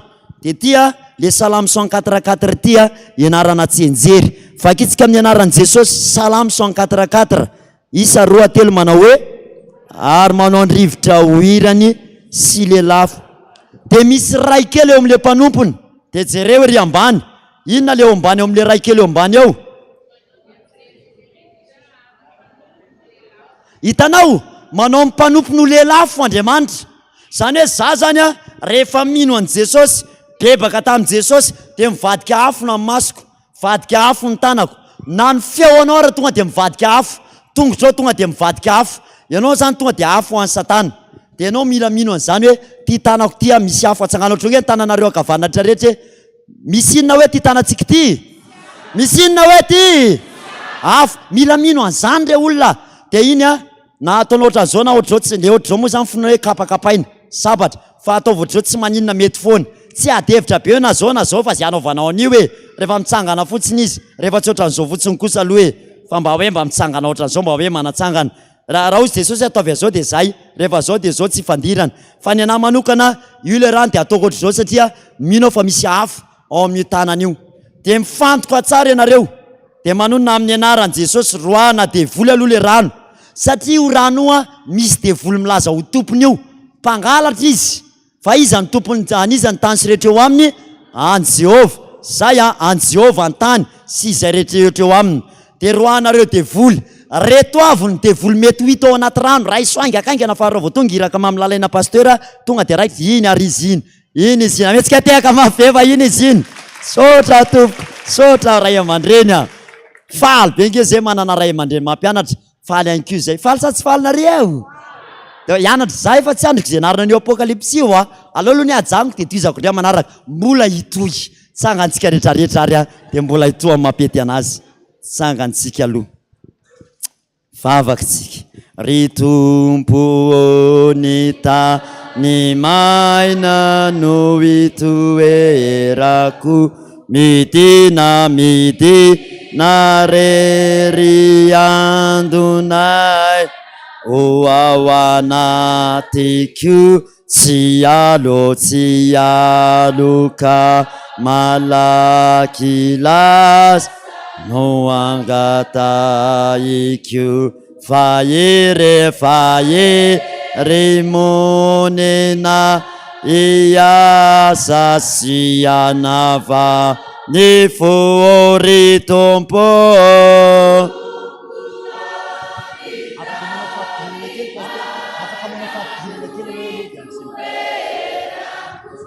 Midina re andona na o ao anatiko tsy aloka malaky lasa no angataiko fahere monena iasa sy faonefo yary vavakytsika misaotra indrindra Jesosy faly be zay menao rahalahy menao ray aman-dreny ampianatra anay hatrany ny lalana tokony izoranay mba te halala zay Jesosy ny zavatra mety ho avy rehetrarehetra indrindra ihany koa mahakasika an'izany Apocalyptic zany zay sary takarina mihitsy indraindray ho an'ny be sy ny maro moa tsy de mamaky loatra an'izany zay satria tsisy azonay indraindray zay voalazao de zany inkeny mahatonga anay miazakazaka tonga maro be eto hoe te andre zay satria ao anatin'izany Jesosy no anambaranao ny zavatra rehetrarehetra zay mbola ho avy any aoriana any sy ny efa nitranga mba hiomananay fa ny olona tsara homana tsy mba tapohan'ny loza mihitsy fa hoenao hoe miomana ianareo fa amin'ny ora sy fotoana tsy apozinareo ny avian'ny zanak'olona misaotra indrindra Jesosy de faly be zay menao an'izao rahalahinao zao pasteur iraka mamilalaina tonga ndray ampahery anay ampianatra anay izy Jesosy apetrao ambava ny teninao fitaovana fotsiny any izy fa ianao no anendry ny lelany ametraka ny teny ao ambavany ao ary ampandreneso ny sofinay zava-magaga sy ny fahalebiazanao Jesosy ahalalana fa Andriamanitra magaga ny Andriamanitra ndreo ny vahoakanao ny ala tany atokantrano na angetaetan'izany izy foy kely angeny fotoanantsika eto Jesosy tena foy zany adiny roa zany Jesosy zara raha mandeha akory zany de tsy de tapitra de zany nge mahatonga anay maika mihitsy dody ny ry mihitsy te andrezany fampianarana zany ko mitenena raha Jesosy araky ny fombanao fa voninkiana izahay mpanomponao sora Jesosy ko aza izahay mena voninahitra fananaranao reryany ampetraka itsika efa mitelo ora moa zao de zay mahatonga tsy ala vaiko tsony satria ny orana ohatrany efa ilatsaka ihany koa rehefa rivariva de mba manana fotoana malala talaky tsika erahana am'izao ray aman-dreny zao satria sarotsarotra kely any voanazo raha ny tena marina misy fahoriana ry zareo fa noho ny amin'ny fitiavana manokana any Jesosy fitiavana antsika de tonga eto izy amin'ny androany de faly mandraynao zay pasteur iraka mamilalaina tonga ampianatra sy ampafantatra ny andray mahakasika an'izany hoe Apocalyptic na fanambarana teto ianao ndray lakamisy zay de maro be ny olona nangeta eta hoe tena lina be te andre zay de tsara raha mba hoe misy averina androany ny ampahany na izy ray manontolo sy mapety tsy mampanina rao izy ianao hoe afaka toizatsika amin'ny herin'ny androany vao maika koa zay faly be saonao izy nareo e tianay raha mba tantara amitoy fa sao de tantara engany mba tsy hitondra tantara ndray miseho pasteur io androany fa mba ho tantara amitoy no entineto rehefa avy eo saotra pasteur tsy ho lava resaka zay tsy ho lava apikabariny koa fa manasanao hitsangana ampanatsana ray tsika mitehaka mafy be ny mpanompon'Andriamanitra saotra tompoko eny tompoko dia miara-batsika rehetra amin'ny anaran'i Jesosy mandre tsara daholo ve ianareo mialatsiny noho ny amin'ny zaho fa ny antso pasteur omaly ary tena io le tenin'Andriamanitra hoe zay tonono ny vavanao no amarinina aminao ny antso pasteur omaly satria raha ny tokony hoe amiray miala eo ambato be hoe amin'ny FJK mamandro suilafy zay vao andeviny eo ihany fa noho ny amin'ny fandaminan'Andriamanitra sy ny sisa sy ny rehetra tsy maintsy mbola nandeha nody moa ny dio ny solakanjo sy ny sisa sy ny rehetrarehetra dia niteny tamin'ny omaly hoe amin'ny telo aza tonga eo za tsy mahalala zay raha tonga avako fotsiny satria tena tsy afa miala satria tena olona akaiky ny nody mandry fa dia misaotra ny tompo fa diadony eo ambaravaram-piangonana amin'ny telo latsaka 2 minitra ny andro anomboka ny fotoana amin'ny 3 sy 4 minitra zao zay mba te hampianatra antsika zavatra anankiray rehefa tianao irindra ny andavanandro mpiainanao indrindra ho an'ny fiainam-piangonana ny amony tena hampiarako azy dia eto ambavaka andray andro meloa ny zavatra hitrangara-pitsy, tsy hoe manao programa na hoe mibaiko an' Jesosy a, fa zay zavatra efa fantatra fahiseho dia eto ambavaka meloa. Raha ny fandaminana sy ny lalana sy ny programa be dia be androany dia ny anazy zao zay mbola niary tory ny andro faty zay omaly alina amin'ny roso sasany maraina tonga ny an-trano dia natao ny vavaka Jesosy a hatory aloha mba foazy any amin'ny amin'ny folofolo any mba vita homana dia ndeha hamonjy famondosana sy famoahana indray amin'izao mba hamonjy any Taninanandrano amin'izao mba zao dia ohatran'ireny ao anaty film reny misosa fotsiny ianao mandretra ny zavatra rehetrarehetrarehetra dia tsy hoe tsisy ady tsisy olana fa rehefa lomanao vavaka maka ianao tongolo dia voasy dia tonga dia hoany fa masika be mampitomany fa andra milomana kely ao anaty vinaigre ndray alina ane nandro andro matsiro mafinaritra marikivikivy tsara ary na le vinaigre ary dilué ny heriny miena le izy marikivy mafaitra be iny a tratran'le ranona tongolo dia ohatr'izay le fiainantsika ohatran'iny tongolo iny dia lomy vinaigre asivy vavaka mifeno vavaka raha hianatra nyity boky Apocalyptic sika dia mivotoatin'ity lesony ity a dia ny ananantsika rehetra fiainam-bavaka tsy hoe fampitahorana hoe zany loza inona niseho tsy zay fa fanomanana antsika Apocalypsia na fanambarana ny dikan'izay teny zay a rehefa azoina dia dévoilement na hoe fanalana sarona rehefa misy olona atao mariazy mialatsiny ho anareo tambajotra serasera raha ohatra tsy mahita fa ilaiko eto anoloany ty ordi ty dia lasa tsy voatolotro ary amin'ny regia ary amin'ny sisiny ary fanalana voaly ohatr'ilay ataon'ny olona rehefa atao mariazy iny rehefa vita amin'ny fanamasinana dia indro ny vadinao ho antsika izay fanamonjy mariazy dia mahita tsara fa tsy hoe tsy hita mihitsy ny endriky le vehivavy tsy ohatran'ilay an'ny silamo reny le misarona mainty be akory ny antsika fa voaly manify dia hita ny endriny fa tsy hita zato isan-jato ao fa rehefa sokafana amin'izay le izy dia hita ny tena endriny hita le zavatra tena koa lay Apocalypsia efa misy saritsary zany efa somary hita somary tazana fa ny dikan'le teny Apocalypsia dia analana an'le sarona manontolo mihitsy ahafahanao mahatakatra zato isan-jato lay tena hevitr'Andriamanitra. Ndao tsika hijery soratra Masina ao amin'ny Luka 12 andininy fahaenina amin'ny 50. Luka 12 andininy fahaenina amin'ny 50. Luka 12:56. Rehefa mianatra soratra Masina dia ny famakiana aloha no atao priorité zay vao manoratra fa rehefa azonao le izy vao vakinao manoratra an'izay voarainao ianao rehefa avy eo. Luka 12:56 rahantsika rehetra mamaky amin'ny anaran'i Jesosy manao hoe ianareo mpiatsara velatsihy nitarehan'ny tany sy nitarehan'ny lanitra dia hainareo fatarina fa ahoana kosa ny tsy ahaizanareo mamantatra an'izao andro zao. Amen. Ao ivelany eo zao mavesabesatra ny rahona dia osintsika hoe afaka adiny roa io latsaka rehefa misy zavatra miseho ny amin'ny lanitra eny dia afaka manao prédiction na fanambarana meloa hoe isy an'izao zavatra zao iseho. Jesosy no miteny eto sady manome tsiny izy. Ina mahatonga an Jesosy manome tsiny? Raha nitoetra ny tany sy ny météo sy ny zavatra mety iseho amin'ny climat izy dia hainareo tsara amin'ny mamantatra azy nitarehan'ny tany sy nitarehan'ny lanitra fa zao fotoana misy anao zao tsy hainao ny mamantatra azy. Tsy hainao ny mamantatra an'izao fotoana izao ary zay ny olana tena nahatonga ny fanahy tena nanery hampianatra n'ity boky Apocalyptic ity io tenin'i Jesosy io. Raha ny lanitra dia hainao tsara na mijery hoe ho avy ny orana rehefa avy eo. Raha ny filahatry ny kintana sy ny volana dia hainao tsara no mijery hoe solstice d'été zao, solstice d'hiver zao, inona zao. Fa ny toetra n'izao andro misy atsika zao ny mamantatra n'izao andro zao tsy hainao dia anontany ianao ao anatin'ny vanim-potoana inona moa zao misy atsika izao. Ho hitantsika izy rehefa avy eo fa tohizako ny fanambarana. Jereo ny Daniel 10 andininy 4. Raha olona tsy mazoto mikirakira baiboly ianao dia sarotra ny itombon'ny ara-panahinao fa ao ihany ny tena itombon'ny herintsika. Dia hozy Paul manjainy Timoty hoe tandremo ny famaky-teny.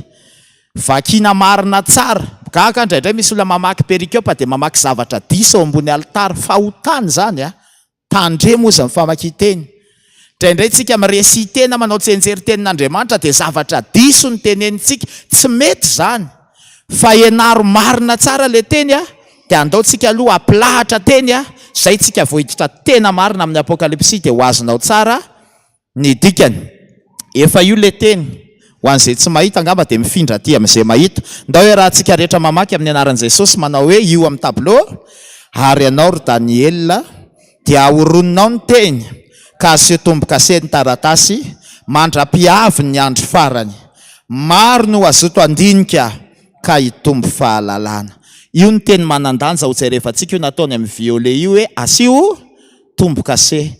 Maro izy no azoto andinika. Dia io asio tombo-kase io le lazaiko teo ilana an'le dévoilement ohatra le olona atao mariazy a saromana voaly. Ao a? Mahazo nareo sa tsy mahazo?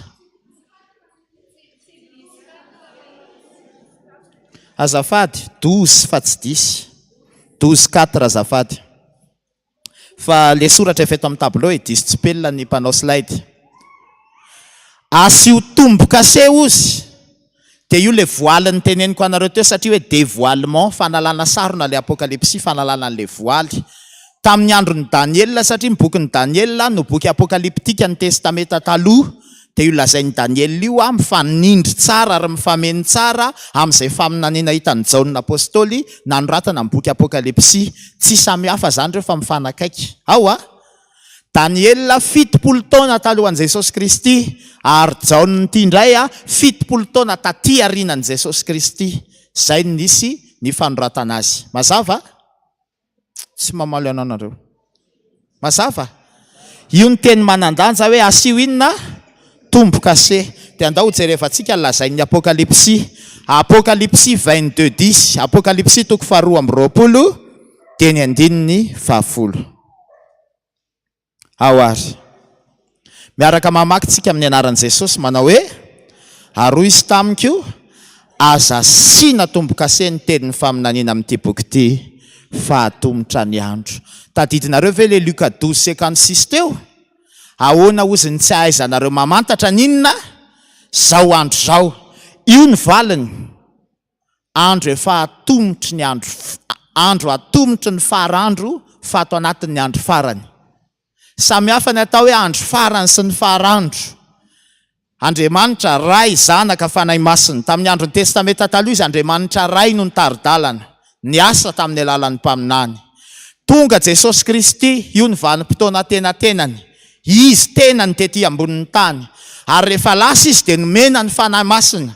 Ilay Andriamanitra fahatelo ao anatin'ny trinité azy tsika lazaina koa hoe vanim-potoanan'ny andro farany.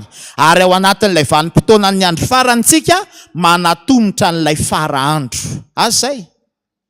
Mila mamantatra vanim-potoana aloha tsika fa omeny Jesosy tsiny ny olona tsy mamantatra vanim-potoana. Ny olona velombelom-poana tsy mahalala ny fotoana iainany sy ny vanim-potoanany. Ny tanora zao tsy mahalala ny lanjany io mahatanora azy io fa dia variana amin'ny liba sy mirendrarendra fotsiny. Omeny Jesosy tsiny ianao. Luka 12:56. Ahoana ny tsy hamantaranao ny andronao? Ho an'ny efa antitra misy mbola tsy tonga saina amin'izany hoe efa azo amorotevana ny izy. Efa tokony hanomana lalana izy ary tsy ny ankizy sy ny tanora ihany no hoe mbola lavandro na hoe ny antitra koa no ela iainana fa rehetsiaka fa misy 15 taona dia maty, 7 taona dia maty, 8 taona dia maty, 10 taona dia maty. Mila mamantatra ny andro tsika. Atomotra ny andro. Aza asiana tombo-kase ozy mantsy an'i Daniel. Tonga Jesosy 70 taona ty aoriana. Aza maninona indray ozy izy? Aza asiana tombo-kase. Satria nomena ilay boky apokalypsy analana n'ilay sarona. Anaovana n'ilay dévoilement ahafantaran'ny olombovonjy ny afatra izay raketiny. Manomboka mazava aminareo amin'izay? Mazava sa tsy mazava? Raha vao atianareo dia very dia tsy ho azonareo io a. Dia tsika tsy maintsy misabaky eo anelanelan'ny Daniel sy apokalypsy eo a. Rehefa manazava soratra masina. Dia ny baiboly a, rehefa mandinika baiboly dia mifantoka ao amin'i Jesosy Kristy, kristocentrika ho ny voalazan'ny voambolana teolojianina. Misy manko hoe mamaky testamenta taloha zao dia hoe tsy fihinana ny biby misy kitro, zao tsisy kitro, zao ny tsisy kirana tsy azo hohanina sy ny rehetrarehetra dia to dia mijanona amin'iny. Marina fa Andriamanitra ny teny an'iny, mpaminana ny teny an'iny fa ny fandinihana baiboly hoentina ao amin'i Jesosy. Jerena indray ny lazain'ny testamenta vaovao hoentina ao amin'i Jesosy dia zay no izy. ny fampianaran'ny fiangonana protestanta maika nitongavany fifoazana mialatsiny fa mandeha amin'ny tambajotra serasera ny resaka tena fampianarana tena voazatoetra mitona antsika rehetrarehetrarehetra tsy iozongozona fa fantatro fa maro amintsika no misababaka makaty sy makaty sy makaty misy mpiandry zao efa fantatro fa sady mivavaka sabotsy izy mivavaka lahady sady mpiandry aty izy natao batisany amin'ny ramobe dia anontaniana izy hoe inona ny antony dia hoe amin'izay ozy a raha ohatra ka le ramobe mahavoavonjy dia voavonjy a raha ohatra ka voavonjy ihany nareo amin'ny rankely dia voavonjy ihany koa amin'ny andro alahady dia mantsy anazy ianao ny olona ho very voalohany satria izay tsy mety mino finoana le izy fa tsy asa aza mierikerika amin'izay zavatra inonao ty fampianarana ny ty boky apokalypsy ampianariko anao ty tsy hoe za koa no nikofokofoka an'ity dia hoe ndeha amorona fampianarana ataoko amin'izay metimety amiko tsy fa misy fampianarana efa navoaka an'ireo teolojianina rehetrarehetra teo aloha navoaka an'ireo olona manana ny fanan'Andriamanitra teo aloha dia ianao koa manampy amin'ny fikarohany itsika koa fifoazana eo amboniny izay atambatra dia mahavita zavatra tsara tarehibe mampalahelo ary indrindra izao fiangonantsika FPVM izao mba tsy ho tonga amin'izany lozy zany marina hoe mahaleo tenintsika dia nandeha nitokana amin'izay ny ala tao anatiny teo amin'ny fiangonana lehibe nisy atsika fa atsika tokony tsy hirona ho any amin'ny fotikevitra sy ny fotompinoana sekta zany na ny fomba fivavahana na ny fomba fitondran-tena fa atsika tokony hijoro amin'ilay maha-protestanta atsika dia ilay mahafifoazana marindrano atsika fa io ny lala marina efa nysoritana hatramin'ny ela atsidiko izay teny izay fa ny mampisaraka ny fiangonana rehetra eran-tany dia ty boky apokalypsy ity azavaiko aminareo rehefa avy eo ny antony fa itoitsika raha vonina ianareo ninoninona fomba fihevitra mbola tsy miditra any amin'ny apokalypsy mihitsy fa efa fanazavana an'le izy io dia raha voavity ty fanazavana ity dia azonao daholo amin'izay ny tiany ambara rehetrarehetrarehetra hatramin'ny farany na inona fomba fihevitra azo antoka fa tsy maintsy hiverina ny tompontsika tsy dia hita le sary fa io orange amin'ny farany sisiny io soratra hoe Adam le premier homme Adama no lehilahy voalohany teto ambonin'ny tany ny fanisan'andro araka ny soratra masina hainareo tsara hoe ndray andro amin'Andriamanitra firy arivo taona araka ny fihevitra reto teolojianiny reto ary marina izay fihevitra izay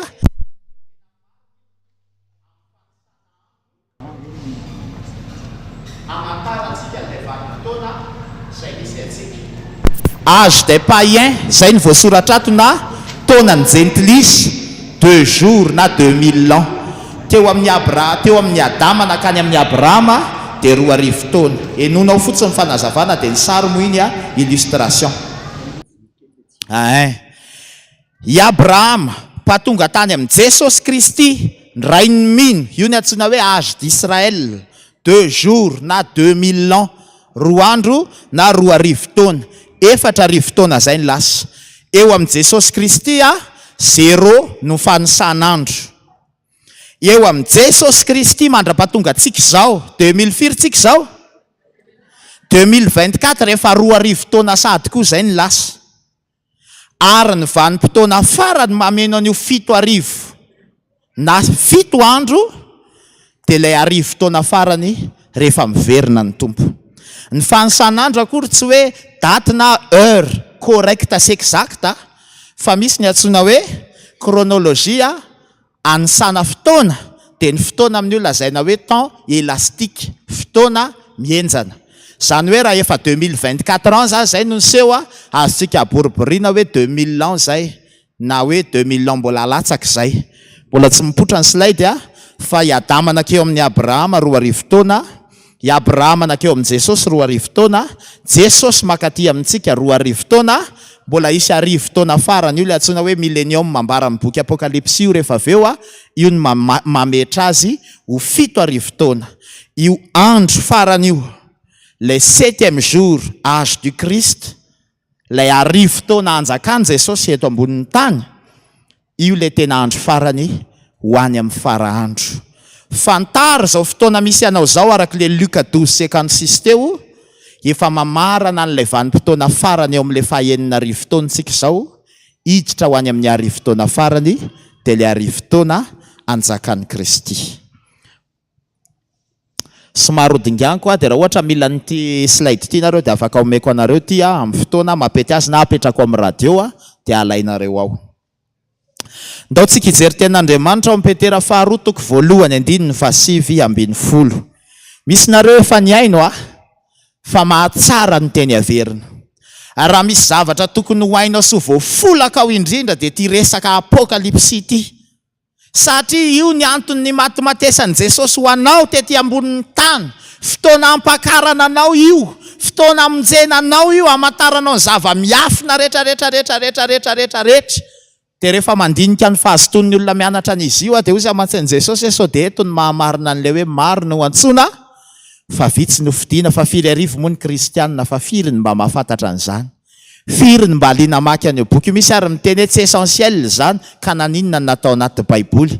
Ao amin'ny Apocalypse irery Andriamanitra Jesosy nanafatrafatra mafy. Raha niesoranareo ty boky ty na fehezany ray fotsiny ary ho ampitomboana ny loza miatra aminao. Raha napinao ty boky ty na kely fotsiny ary zany hoe tsy le Apocalypse indray kory nataontsika hoe boky fanefatsy zay, fa misy hafatra tokony ho raisinao. Ndao hiara-mamaky tsika amin'ny anaran'i Jesosy. Ary manana ny teny faminaniana atao mahafiorina kokoa isika. Ko raha mandinika zany ianareo dia maninona? Dia manao tsara. Toy ny jiro mahazava amin'ny toerana maizimaiziny zany, mandra-pahazava ny andro ka miposaka ho amponareo ny fitarik'andro. Amen. Hatreo ihany. Raha mazoto mandinika ianareo ilay boky io zany dia manao inona? Manao tsara. Ho toy ny jiro mahazava ao amin'ny toerana maizimaizina mandra-pahazava ny andro ka miposaka ho amponareo ny fitarik'andro. Jesosy io fitarik'andro. Ny olona mazoto mandinika ny teny faminaniana fa tsy Apocalypse ihany fa ny baiboly rehetra. Mazoto mamaky ny tenin'Andriamanitra mahazo doka avy amin'ny Jesosy. Manao inona ozy izy? Manao tsara. Ny akamaroantsika dia miazakazaka manao ratsy, manota sy manohatra n'Andriamanitra ny saika ataontsika saika isan'andro. Manomboka eto androany ho an'izay androany vao hianatra n'ity boky ity. Raha mazoto mandinika sy mamaky an'io boky ianao dia maninona ozy izy? Manao tsara. Ka vonina ve ianao hanao tsara sy hanohy ny fanaovanao tsara? Ny tanjika ao anatin'ilay fampianarana ho azavaiko aminao daholo ny zavatra rehetra tiany ny boky ambara. Avy eo amin'izay ianao mamaky rehefa tonga any an-trano dia azonao fantatrao ny tokony ataonao ao anatin'izay. Mazava? Dia manazava ny mot-clé rehetra ao anatiny amin'izay mora ny hamakitsika azy rehefa avy eo fa hamaky Apocalypse itsika. Mizara 3 ny vondron'olona araka ny faminaniana nanomboka tamin'ny andron'ny apôstôly indrindra tao amin'ny boky Apocalypse. Misy 3 groupe ny olona hitantsika izany eo amin'ny Korintianina voalohany toko 10:2-3. Ny groupe voalohany lazainy ao dia ny gentilis, nation. Groupe faharoa lazainy dia ny jiosy, ary ny groupe fahatelo lazainy dia ny fiangonan'Andriamanitra. Iza moa ny atao hoe gentilisa? Ny atao hoe gentilisa dia isika rehetra zay nandray ny fivavahana kristianina nefa tsy manana raha jiosy. Raha tena jiosy ara-pirazanana ny dadabe anao sy ny bebe anao dia zay ianao ny gentilisa. Fa raha vao mbola olona hafa firenena ankoatra ny firenen'ny jiosy dia gentilisa daholo. Inona zany zao tsika mianatra etoreto? Dia ny jiosy ilay tena jiosy ara-pirazanana. Mazava izay fa ilay fiangonan'Andriamanitra dia mety ho jiosy, mety ho gentilis, fa nandray an'i Jesosy ho tompo sy mpamonjy azy dia lasa inona? Lasa inona? Aza losana amin'ny fitirika mijery anahy fa mifatoho tsara dia mamalia. Na jiosy na gentilis rehefa nandray an'i Jesosy dia lasa inona? Mazava izay amaky amin'izay manko sika amin'ilay Apocalypse dia hita ianao hoe ny jiosy ny firenena, raha vao miteny izy hoe firenena na ny nation, dia le gentilisa izay mbola tsy nandray izay ka tsy jiosy, fa izay rehetra nandray dia lazaina hoe inona? Fiangonan'Andriamanitra. Mazava izay hanomboka hidikiditra ny anatin'ny Apocalypse amin'izay ary tsika izao. Arakaraky ny fomba fiheveran'ny olona n'ilay arivo-taona ny fanazavana n'ilay boky Apocalypse. Averiko arakaraky ny fiheveran'ny olona n'ilay fiseho an'ilay arivo-taona no fanazavana n'ilay boky Apocalypse. Misy ny antsoina voalohany izay soratra ambony eo io mety tsy hitanareo fa vakiako prémillénarisme, zany hoe mandeha meloha lay arivo-taona na lay fanjakana millénaire, prémillénarisme. Apocalypsia ny toko voalohany hatramin'ny fahatelo dia fiangonana réel, fiangonana hita maso. Apocalypsie toko faefatra hatrany amin'ny toko fahasivy ambin'ny folo, généralement futuriste, zany hoe zavatra mbola ho avy fa zavatra mbola tsy niseho. Ary ny apocalypsie toko faharoapolo hatramin'ny faharoa amby roapolo milaza ny fanjakana arivo-taona, ny fitsarana farany ary ny éternité na ilay antsoina hoe mandrakizay ny mandrakizay, dia zay no miseho farany. Averiko boky apocalypsia toko voalohany hatramin'ny toko faharoa amby roapolo. Ao ve nareo? Toko voalohany hatramin'ny toko fahatelo izy dia milaza afatra ho an'ny fiangonana fito. Ao dia raha le prémillénarisme zany no raisina, dia fiangonana tena misy ireo fiangonana fito ireo, fiangonana ety ambonin'ny tany itenenan'Andriamanitra. Ny apocalypsie toko faefatra tamin'ny fahasivy ambin'ny folo dia zavatra mbola tsy niseho fa zavatra ho avy. Ao ary ny toko faharoapolo sy ny faharoa amby roapolo dia milaza izy hoe isy fanjakana arivo-taona, isy fitsarana farany, zay vao hiditra amin'ilay tena hoe fiainana mandrakizay. Ny olona rehetrarehetra nody mandry hatramin'izay ka mandra-piveriny Jesosy mbola tsy ao amin'ilay tena fanjakana paradisa mandrakizay fa any amin'ny toerana fialan-tsasatra any amin'ny Jesosy any ambony any. Fa rehefa ho avy amin'izay io jugement final io na ilay fitsarana farany, i Adama no saraina voalohany, hatramin'izay olona rehetrarehetra aty amin'izao androntsika izao, dia eo amin'izay vao hoe reto le miditra ao amin'ilay Jerosalema vaovao, reto very mandrakizay. Raha le prémillénarisme zany ny rapproche, zany hoe miseho ny loza rehetrarehetra, zay vao mandeha ny arivo-taona sy ny fitsarana farany ary ny fiainana mandrakizay, dia zay izy ny atao hoe prémillénarisme, zay ny fijeriny azy. Tonga Jesosy, tonga ny loza fito taona, manjaka ny fanjakana arivo-taona, manao fitsarana farany Andriamanitra ray amin'izay no mitsara, dia miditra mandrakizay any mandrakizay. Zay ny antsoina hoe foto-kevitra prémillénarisme.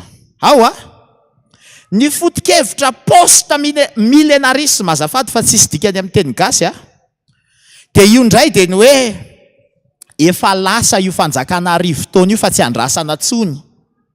Fiangonana église réel le fiangonana fito fa le apocalypsie toko faefatra hatramin'ny toko fahasivy ambin'ny folo mitantara loza mankony ao, dia hoe zavatra efa miseho amin'izao andro iainantsika izao io. Misy fiangonana mitory an'izany dia hoe hatramin'ireny Covid ireny efa io voalazan'ny apocalypsie io. Hitanareo ilay tamin'ny Jeux olympiques ilay nisy hologramme soavaly niazakazaka teo ambonin'ilay rano antsoina hoe la Seine any à Paris, dia hoe efa iny mihitsy ilay soavaly fotsy voalaza amin'ny apocalypsie toko faefatra, zany hoe ny olona mivoy an'ilay foto-kevitra post-millénarisme dia mieritreritra fa ilay arivo-taona efa lasa sy efa zao iainantsika izao. Ary ny apocalypsie toko faharoapolo hatramin'ny faharoa amby roapolo dia efa hoe symbole ny victoire ny fivavahana kristianina eto amin'izao tontolo izao dia hoe miandry an'i Jesosy fotsiny dia tonga dia tapitra ny zavatra rehetra makany an-danitra daholo. Azonareo? Tsy mamalinareo na azona tsy azo? Azonareo mahasamy hafa le prémillénarisme sy le post-millénarisme? Any amin'le prémillénarisme zavatra mbola ho avy le apocalypsie 4:19. Ny apocalypsie 20:22 rehefa tapitra zay dia zay vao isy arivo-taona, zay vao isy fitsarana farany, zay vao le mandrakizay any mandrakizay. Fa ny post-millénarisme efa zavatra efa miseho daholo ireo teneniny rehetrarehetra ireo, ary le fandresena lazainy amin'le fanjakana arivo-taona sy ny sisa io dia hoe ny fivavahana kristianina ny paritaka erak'izao tontolo izao. Zay le fandresena lazaina io, ka izao tontolo izay efa feno fivavahana dia ny mission an'ireo olona mivoy an'io post-millénarisme io dia manao izay anorenana fiangonana eraky ny tanàna, dia hoe rehefa voatory ny filazantsara ny fanjakana dia tonga amin'ny farany, dia le farany heveriny io tonga dia tonga Jesosy, pokatra ny bomby indray mandeha dia samy miala. Voavonjy zay voavonjy, very zay very. Ao dia misy foto-kevitra farany amillénarisme, zany hoe tsisy le arivo-taona, tsisy mihitsy le arivo-taona fa hoe famantarana fotsiny, ohatrany hoe kôdy fotsiny, ohatrany hoe fomba enti-niresahana fotsiny. Dia historika daholo, ohatrany teo ihany le apocalypsie 4:19 le loza rehetrarehetra miseho ohatrany hoe tantara fotsiny, ohatrany hoe tantara dia isy fiverenan'i Jesosy jugement dernier dia fiainana mandrakizay. Ny mahasamihafa azy zany a prémillénarisme ny arivo-taona dia mbola ho avy ary io a no ijoroantsika protestanta. Fa raha protestanta seka tsy mino ny arivo-taona na hoe fa lasa ny arivo-taona ndana mivavaka sabotsy na azoma. Azo zay? Ao sa tsy ao e? Fa ny antsika prémillénarisme, zay ny foto-kevitra.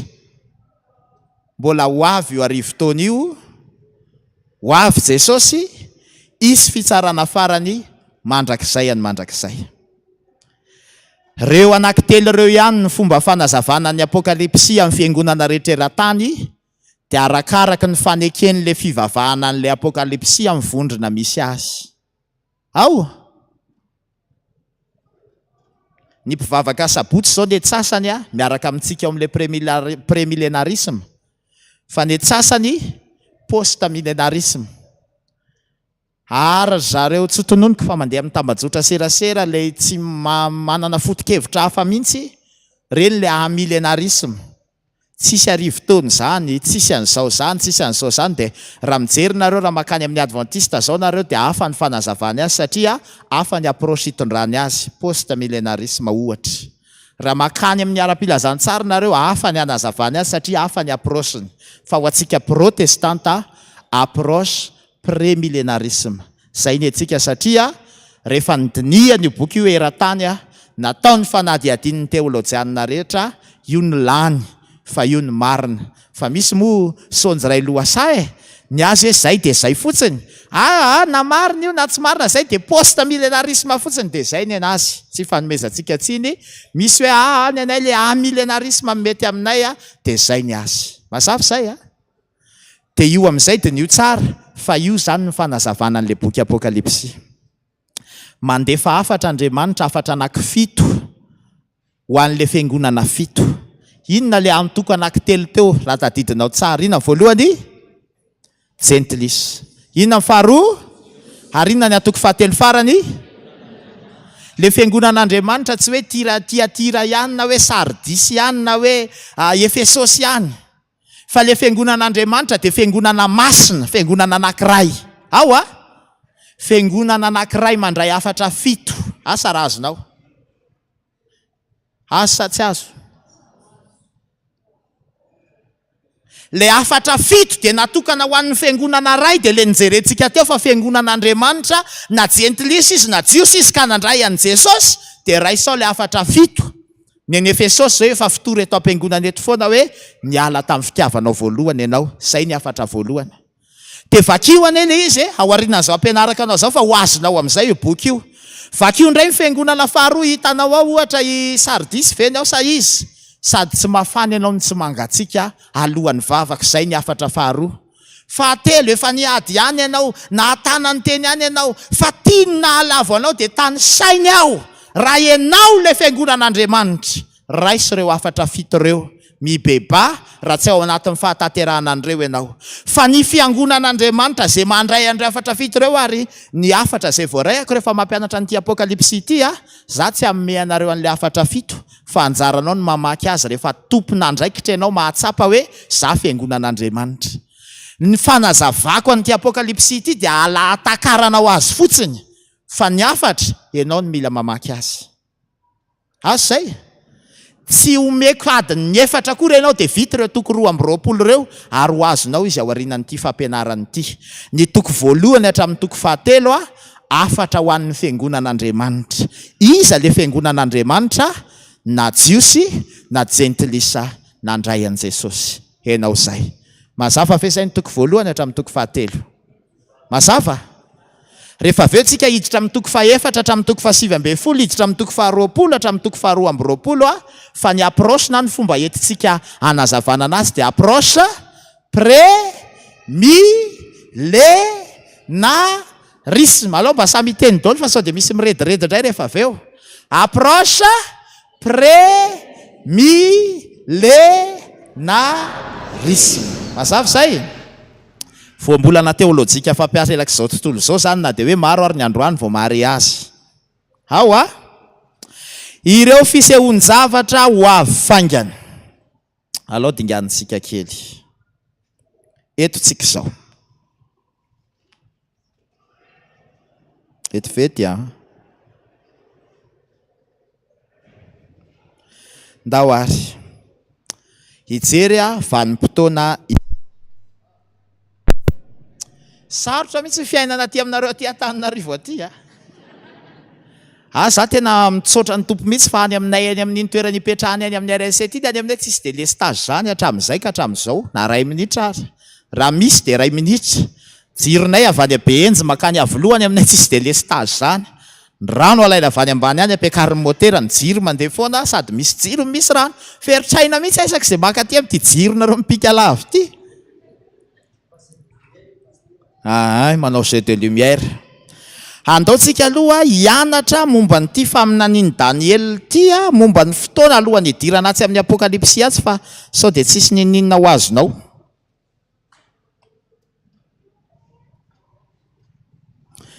Ny fahitana hitan'ny Nebokadnezara.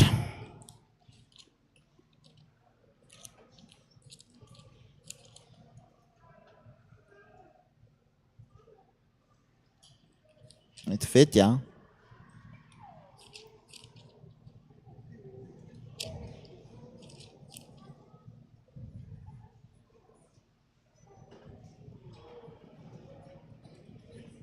Daniel toko faefatra no misy an'io nofo io. Mihaino tsara fotsiny ianao de azonao. Fa mila mahafantatra ny dikan'io sary io ianao vao miditra mitetateta ry amin'ny Apocalypse ary fa very any ianao mifangaro any ny plus sy moins de lasa mitsiky kely rehefa avy eo. Lasa dala miresaka fivavahana betsaka nefa lasa de mila mitandrina. Ty fanjakana izay hitan'ny Daniel tao anaty nofo ity antsoina hoe empire. Ny empire zany fitambarana fanjakana be de be zany. De nanofy ozy Daniel nahita sary vongana ngeza be anankiray de ny lohany volamena. Inona ny lohany? Ny tanany, izay ngamba nilazana anazy, volafotsy. Ny tratrany hatreto amin'ny tapan'ny tenany eto varahana. Ny tratrany varahana, ny valahany vy. Azafady, ny tongony vy ary ny ratsa-tongony tanimanga sy vy. Vakiny io amin'ny Daniel toko faefatra. Ny dikany io fahitany Daniel io de fanondrona fotoana. Tao alohan'i Jesosy de miemotra ny fanisana daty. Raha tsika zao ny manisa de hoe 2002 à 2022 fa ny tany alohan'i Jesosy de hoe 625 à 538. Io lazainy voalohany hoe fanjakana volamena de fanjakana kaldeanina. Misy liona be ao anatin'ny sainy na ny liona ny famantarana fanambarana anazy. Io vanim-potoana io de efa talohany nanoratany Daniel tamin'ny fotoana ny fahababoana voalohany tany Babilôna. Vanim-potoana volamena ary raha filazan'ny mpandinika mbola nitobaka be ny volamena tamin'izany. Ohatry ny hoe mangadingady fotsiny makamaka fotsiny eran'ny tanàna eny de mahita tadidinareo lapa nataon'i Solomona feno volamena. Ohatry ny fa mbola mitobaka, mbola vitsy koa ny olona teto ambonin'ny tany. De zay ny nampatonga io vanim-potoana io atao hoe vanim-potoana volamena hitan'ny Daniel tamin'ilay sary vongana nisy loha volamena. Mazava zay? Fotoana ny dikan'io. Lay volafotsy eo amin'ny tanany 539 à 330 avant Jésus-Christ de ny fanjakana Médo-Perse. Io le hoe fanjakan'ny Medianina sy ninona? Persianina zay voasoratra? De voasoratra tamin'io vanim-potoana volafotsy Médo-Perse io teo Daniel nanoratra ny boky Daniel. Mazava zay? Volafotsy amin'izay no nitobaka fa nanomboka ny asarotra ny volamena de volafotsy ny vola nentina ny antsenana teny atsena. Ao? Mazava sa tsy mazava? Teo zany Daniel nanoratra. Bera io ours, io ny sary famantarana lay fanjakana Médo-Persa teo Daniel nanoratra. Mazava? Vanim-potoana fahatelo varahany eto amin'ny tratrany 334 à 323 avant Jésus-Christ. Io no fanjakana gréco-macédonien. Zany hoe azo lazaina hoe le fanjakana grika na fanjakana helenista. Io ndray no empire ngeza be teto ambonin'ny tany.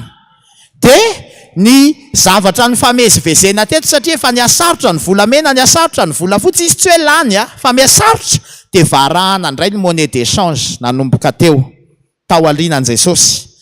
Ary ny fanjakana vy faefatra aty amin'ny ratsatongony, hitanareo io tapitra zao le tablier kely io, le tablier kely le varahana, dia le ranjo ny lava be patonga aty amin'ny ratsatongony io ny lava indrindra eo amin'io sary io, fa na io sary io ary diso ny fanehoany azy fa lava be ny ambaniny.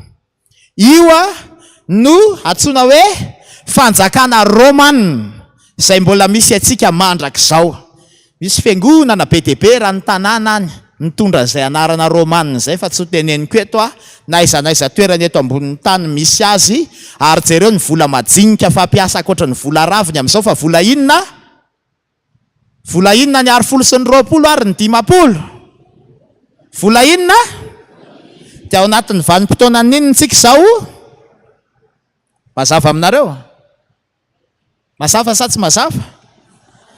Amin'ny vanim-potoana farany indrindra alohan'ilay atongavan Jesosy hiditra ao amin'ilay tanimanga sy vy, dia ahita vola tanimanga sy vy nareo hivezivezeny atsena eny. Ho an'izay tsy voavonjy zany satria ny dimy adala, rehefa ratra izay ka sanatria misy aminareo miaino eto ka mahita an'izay vola vy efa misy dikan'izay. Ny vy sy ny tanimanga rehefa afangaro tsy mety miaraka, tsy mety mitambatra, kanefa forsena hitambatra. Ho hitantsika eo izy rehefa avy eo. Mazava? Mazava sa tsy mazava? Azonareo amin'izay ny dika le faminanian Daniel. Io ny valin'le fanontanian Jesosy hoe nahoana nareo ny tsy mahay mamantatra an'izao vanim-potoana misy atsika izao. Efa aty amin'ny vodiny farany ambany manakaiky an'le vy sy tanimanga tsika, fa tsy sao dia verinao fa mbola any amin'ny lohaliny any ampovoan'le vy. Fefa manomboka manakaiky an'le vy sy tanimanga tsika, amarana ny tantara. Azonareo amin'izay ny dikan'io sary io? Ho an'ny mpiandry rehefa mitoriteny raha tsy maintsy hitoriteny an'io, dia io ny dikany fa aza mirediredy. Mialatsiny raha mahitsy be amin'ny teny, fa misy olona mitoriteny tenin'Andriamanitra dia zavatra diso ny teneniny. Ndray andro zao nisy olona nitoriteny, za teo tsy teto Taninanandrano fa FPVM. Angano ny nanazavany an'ilay tenin'i Jesosy, angano. Dia le angano ny tantarainy, angano ny Jesosy mpianatra izay tsy hitanao any anaty boky naiza ozy mantsy le teo akaiky, sao dia mba fahitanareo sa amin'ny boky izany no vakiako, samy fanontany izay menakavy hoe inona zany. Mety manaraka an'izao fandarana izao misy ny olona nitoriteny. Fa tena aleo mandray teny tsara rehefa mitoriteny le tenin'Andriamanitra, toriana fa aza mitantara angano. Dada rehefa mitoriteny milaza tantara mahafinaritra, fa tantara manazava an'le izy. Fa izay angano teneniko anao izay raha namaky teny izy mifakatiava ny tantara ny tantarainy, dia hoe Petera nandeha nakatrondro, nandeha narary ny rafozany, nandeha tatsy, dia zay vonaina zany misy vadin'ny Petera io nitezitra be, ny vadin'ny Petera tsy mitondra vola mihitsy izy mody ao an-trano. Tena vanaka mihitsy any anao le toriteny, iza ary za mpamorony zany. Dia aleo mba mianatra soratra masina. Ny atsika mpitoriteny tsy mianatra, fa aleo tsika mianatra mahalala soratra masina. Zay efa na mpiandry ny toriteny koa, mofo tsisy masirasira, mofo tsisy sira zany ozy izy Andriamanitra. Mofo tsisy sira anao avaizy, mofo tsisy sira ohatry ny fandraisany io zany mofo tsisy masirasira zany ozy izy. Mofo tsisy sirony, karaha mihinany anao dia voky, tsy mihinany anao dia voky. Tena totondronao tsy mivokona amin'izany fa tsy haiko tsony. Fa alao mamantatra soratra masina. Zay. Ka raha vao mijery an'io Daniel toko faefatra io anao ka mahita an'io, dia io ny dikany fotoana. Mazava zay sa tsy mazava? Dia omeko anareo sary raha ilainareo.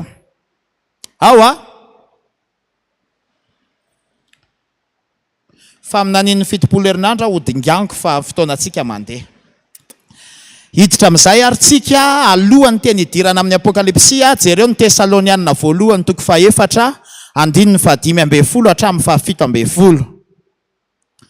Tesalonianina voalohany faefatra andininy fadimy ambin'ny folo hatramin'ny fafito ambin'ny folo a. Ny fiavian' Jesosy ny andro farany dia tsy ny Apocalypse ihany no milaza azy, fa efa nilaza Jesosy any Matthieu 24 any misy any. Ny apôstôly Paul, ny apôstôly Petera, zay rehetra nifandray tamin'i Jesosy dia manakambara daholo amin'io andro farany io. Dia zany mila jerena daholo fa tsy hoe Apocalypse ihany akory a, dia anao mangasy fotsy ianao rehefa avy eo. Ao a, ndao ary miaraka mamaky tsika rehetra amin'ny anaran'i Jesosy manao hoe fa izao no lazainay aminareo amin'ny tenin'ny Tompo. Isika izay velona ka mbola mitoetra mandra-piavin'ny andro dia tsy mba hialoza efa nodimandry tsy akory, fa ny tenan'ny Tompo no hidina avy any an-danitra amin'ny fiantsona sy ny feon'ny arkanjely ary ny tropetra'Andriamanitra. Ka izay maty ao amin'ny Kristy no hitsangana aloha, ary rehefa afaka izany dia isika izay velona ka mbola mitoetra no akarina hiaraka aminy hoeny amin'ny raona hitsenan'ny Tompo amin'ny habakabaka, dia ho any amin'ny Tompo mandraka hariva isika. Amen. Ho avy Jesosy, tsy ho avy indray mandeha zay le prémillénarisme, fa ho avy indroa. Mety ho gaga ianao amin'ny fanazavako fa ara-baiboly zany. Ny fiavian'i Jesosy voalohany dia ampakatra ny fiangonana. Io atao amin'ny sisiny ato misy soratra maintimainty hoe première session Fampiarana, miakatra voalohany. Vita amin'ny première session Fampiarana dia misy loza mandeha mandritry ny 7 taona. Meko ny toko sy andininy rehefa avy eo fa raiso aloha na tsy inonao ary. Rehefa tapitra ny loza 7 taona, iverina falindroan'i Jesosy amin'iny tsipika mavomavo miakatra iny misy soratra hoe Armagedona. Ao izy no miverina falindroa, ary rehefa tafaverina falindroana izy dia manomboka ny fanjakana arivo-taona. Vetivety manao ny avy. Averiko a.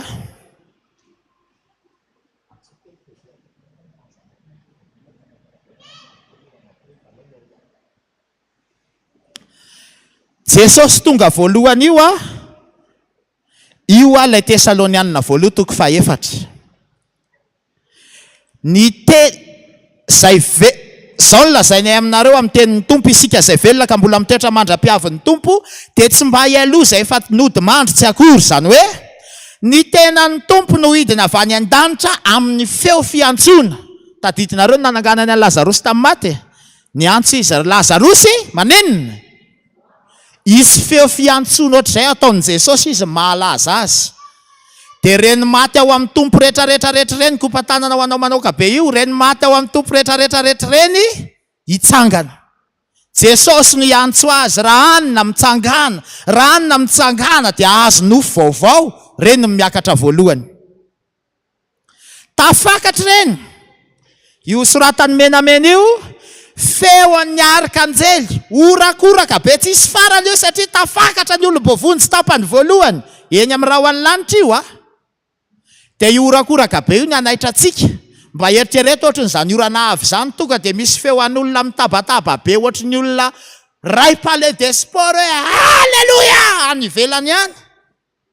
Dia ny olona izay ho voavonjy andrean'io feo io, fa ny olona very mbola midanaka izy, avy ny orana. Mbola miady varotra akanjo be oririka izy, ataovy 5,000 akia, ataovy an'izao. Fa ny olom-bovonjy izay efa niomana, io ny aheno an'io feo an'ny arkanjely io, dia lasa izy mivoaka hitazana vesa any mitabataba zany. Fa misy inona? Izy ahita eo amin'ny rahoan'ny lanitra amin'izay hoe reo fefa feny fotsifotsy be eny ambony eny, efa reny ny olom-bovonjy, io ny arkanjely, ary io Jesosy eny amin'ny rahoan'ny lanitra. Tsy mbola izao tontolo izao ray manontolo no mahita an'io fahatongavany voalohany io, fa ny olom-bovonjy ihany. Mazava izay a. Zao tontolo izao izay very dia mbola midanaka be ohatranao mipetraka be io sanatria. Vonina daholo amin'izay ny olom-bovonjy satria taitra ny orakoraka be an'ny arkanjely io. Haneno ny tropetra'Andriamanitra. Tsy haiko ohatry ny ahoana ny feon'io tropetra io a, zany ny anasiana lakolosy ao anatin'ny tilikambo endriky le feona tropetra miantso ny olona hivavaka. Satria feona tropetra no iantso ny olombovonjy ataoko hoe dia iny feo anatrao petra maneny iny no misitona anao miakatra fa tsy hoe iakatra koa stomy iakatra fa feo anatrao petra no misitona anao mandeha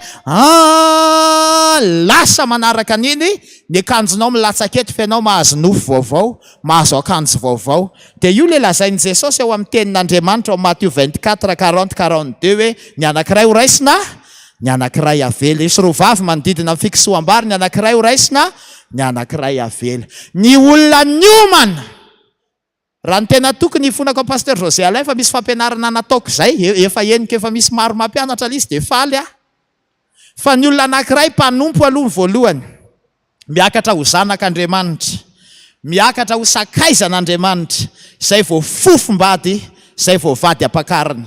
Amin'ny fotoana manaraka hianatra an'izany tsika fa zany ny dingana ale zay rehetrarehetra niomana ihany tompoko no mandeha première session fa tsy hoe za mpiandry mafana fo be ty ve dia tsy ho lasa za olona manao ny asan'Andriamanitra aza miomana fa eo ianao tavela eo ianao ny raisina.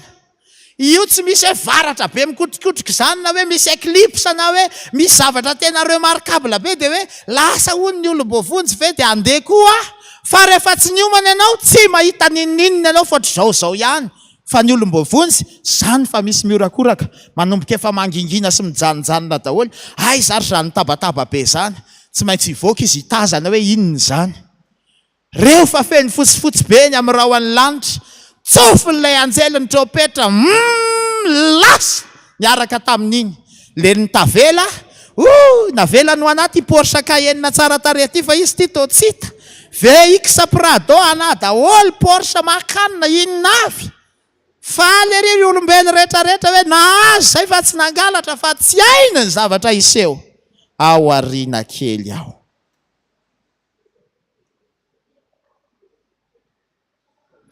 Apocalyptic toko faefatra hatramin'ny andininy toko faefatra hatramin'ny toko fahafito ambin'ny folo. Reo no loza mitranga. Mandeha aloha ny tombo-kase fito, misy loza tsirairay ao anatin'ilay tombo-kase.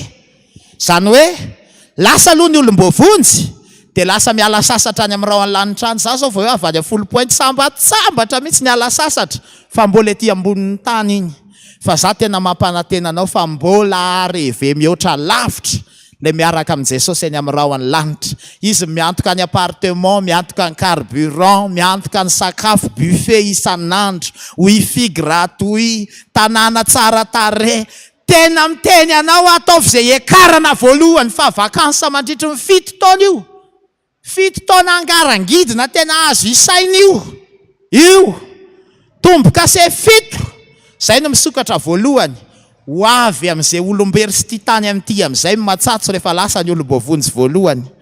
Sokatra ny tombo-kase, tapitra ny lozan'ny tombo-kase, mandeha ny lozan'ny tropetra 7, tapitra ny lozan'ny tropetra 7, mandeha ny lozan'ny lovia volamena 7, vita zay miseho ny ady ara-Makedonina, tapitra ny ady ara-Makedonina, verina fanoroa amin'izay Jesosy dia amin'iny mahita azy daholo amin'izay ny olon-drehetra.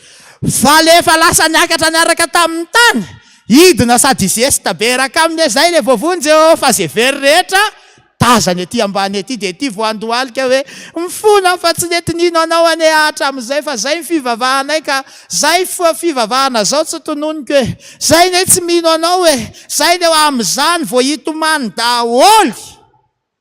Ary amin'ireo olombovonjy reo misy olombovonjy 144 000 zafady fa tsy haiko mandika azy amin'ny teny gasy fa miasa ny saiko fety koa vao tonga saina zaka tsy ninambary atoandro. Ireo amin'ny tendrombohitra Oliva, ira fiderana mampanonofo ry avan'ity boky Apocalyptic ity, miandra ny fiverenan'i Jesosy. Misy fotoana ianao mitady hemotra amin'ny fanompona na za zao ary mafy loatra ny ady hoetana. Ianao efa manotona izay anananao rehetra mifanenjehana eo amboniny, fankahalananao eo amboniny, ny zavatra rehetrarehetra ny akasiparana sy ny sotasota atao aminao tsy lazaina tsony. Fa ny mampahery ary avany arijoroko hatramin'ny farany dia io fampakarana voalohany io. Fa ny teniko amin'i Jesosy isak'izay mivavaka za sy ny ankonako ary ny fiangonako Jesosy aza velisotavela ka ahitany oloza mandritry ny fitotoana io na ray ary. Ny matimatesako nanomboka tamin'ny alalako ny soratra masina io ny anarako azy hatramin'izao dia ny andry ny ora fampakarana io ary ho isan'izay ho tafakatra. Tian'Andriamanitra ho zany ianao. Ny alalana olona ne hoe mpanompon'Andriamanitra izy dia mijanona ho mpanompo fotsiny izy tsy mahalala le tsy ambaratelo e. Samy mpiasa ao an-trano mahalala ny tsy ambaratelo mpivady. Fa misy lehilahy ray mpanan-karena be dia misy vehivavy tsara tarehy kely miditra miasa ho aminy mpiasa trano. Eo izy le mpanompo. Hitany dada sy neny ao an-trano amin'izay fa manomboka misy affinité na fifandraindraisana le tovolahy sy le tovovavy. Mahanala baraka rehetra raha ohatra mpiasa kely io ny tena tsy maintsy ho vadin'ity zanantsika ity a. Andao atsangana ho isan'ny zanaka. Tsy hoe zanaka ara-panjakana fa tsy mety manambady mpianada. Fa andao izy tsy atao mpiasa tsony. Fa andao ampiakarina ny toerany. Rehefa niakatra tamin'ny toerana amin'izay dia nanomboka nahay an'le niveau de vie sy le style de vie an'le maha olona ambony an'ireto tokantrano ray aman-drenindra zazalahy reto dia lasa sakaizandra zazalahy lasa pisipa. Rehefa lasa sakaiza amin'izay lasa fofombady. Rehefa lasa fofombady amin'izay ho ampakariko indry ho vadiko. Ary rehefa vady amin'izay mahalala hatramin'ny ohatr'inona mivila miditra ato isam-bolana aiza ny toeram-bola, tia ny kodiny any amin'ny banky, tia ny kody secret, reto ny tanintsika, reto ny fananantsika, reto ny fiarantsika.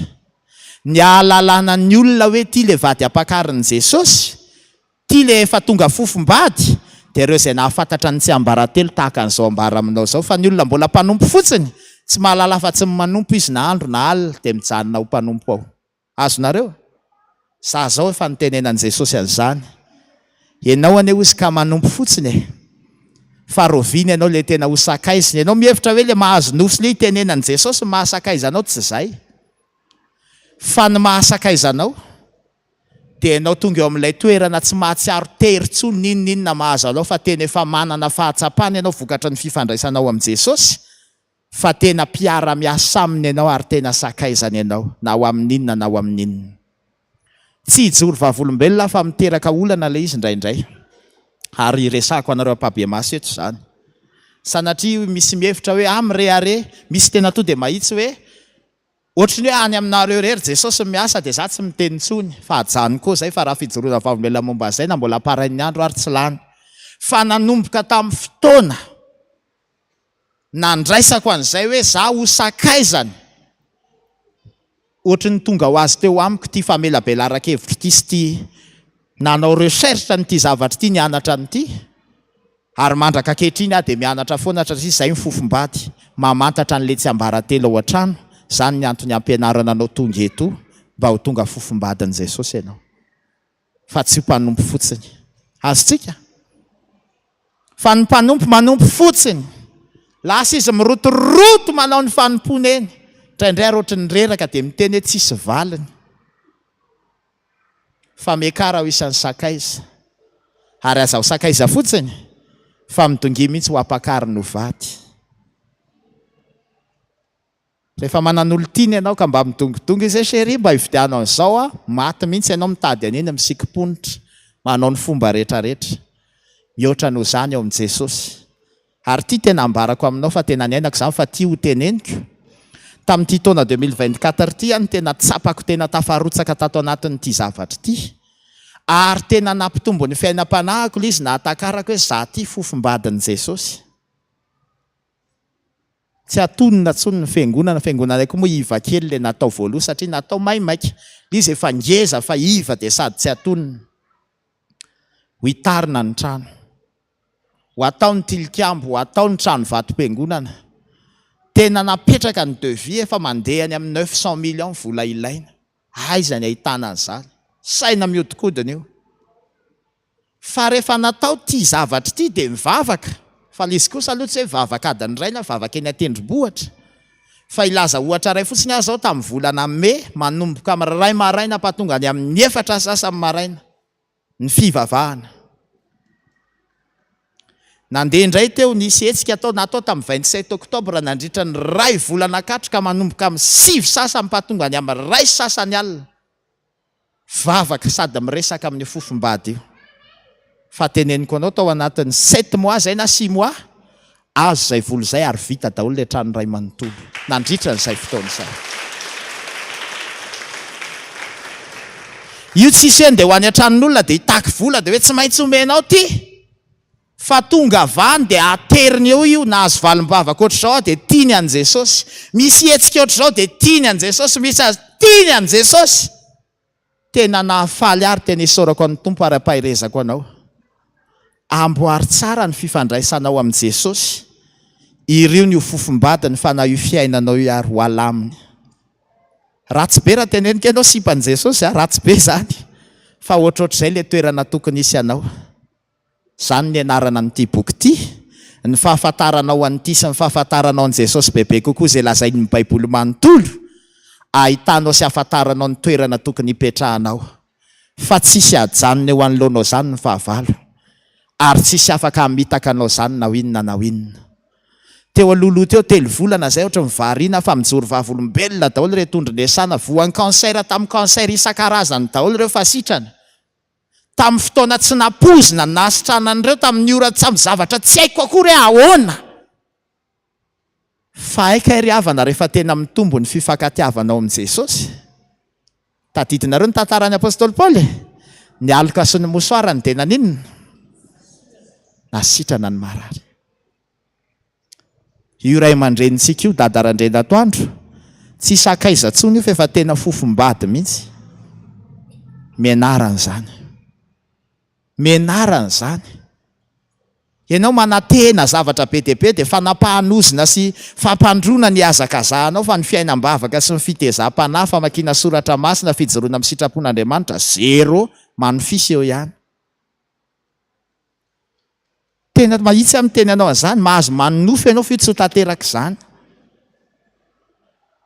Miekara ho isan'ny fofombady. Iza zao no mivavaka mihoatra ny intelo isan'andro tsy mikoty mivavaka sakafo. Okizay le fanontaniana. Sa tsy maheno ny any ariana?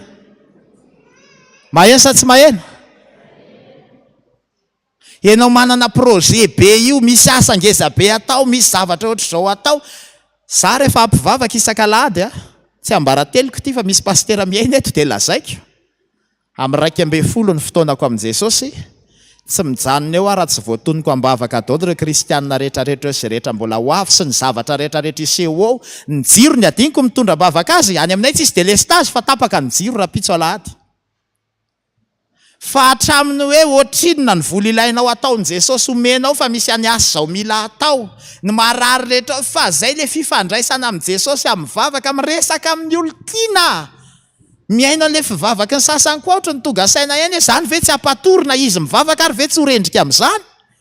Jesosy eo, ianao any amin'ny lanitry ny lanitrany, mijere avy any ambony avany, enoy avy any ambony avany zay, eo dia mihodinkodina zato amby arivo fa tena mba mahaiza mitory fitiavana amin'i Jesosy, maka ny fony Jesosy tena tiako ane ianao hoe mpanomponao fona aminao za Jesosy, fa zany mahasika za Jesosy mbola mora tezitra, fona fa tsy haiko mihitsy miala amin'ity Jesosy le ohatr'izao Jesosy miresaka tena miangotongoty ianao fofombadany fa miraraka aminao io Jesosy io, za miteny aminao an'izany. Andramo dia ho hitanao tsara zany, zany herin'Andriamanitra, zany famonjeny zany. Hoy ianao hoe Apocalyptic ny resaka, eny tompoko, ny tanjonao hahatonga anao tonga fofombady. Fa na hainao ary nefa ianao tsy fofombadin'i Jesosy, tsy fahatiantoka veve? Ho an'ny mpiandry rehetrarehetra ka very, na hoe tsy miakatra voalohany fa hanatrika n'io 7 taona io, amin'izao ritenenantsika izao ny fanaratsy aiza ozy ny Efesianina, fa amin'ny otro mipetra io tsy haiko fa 5 izay sa fa 9 ho azery ety ambonin'ny tany ny devolo dia ho hita maso dia ho hita eo amin'izay ianao mahery an-tanàna amin'ny anaran'i Jesosy Kristy. Izao aloha izy mbola tsy hita dia mbola hainao tsara le manao demosy be amin'ny anaran'i Jesosy tena sandroa miala daholo. Fa hitanao maso amin'izay izy amin'io sady manao an'izao hibokin'ozatra dia ho hita eo amin'izay mipozinao. Miomana fa ianao io ne renao mpandroka devolo io ny taveleto ho hitanao ny angano hoe. Isy cavalerie de 200 millions de démons ao amin'le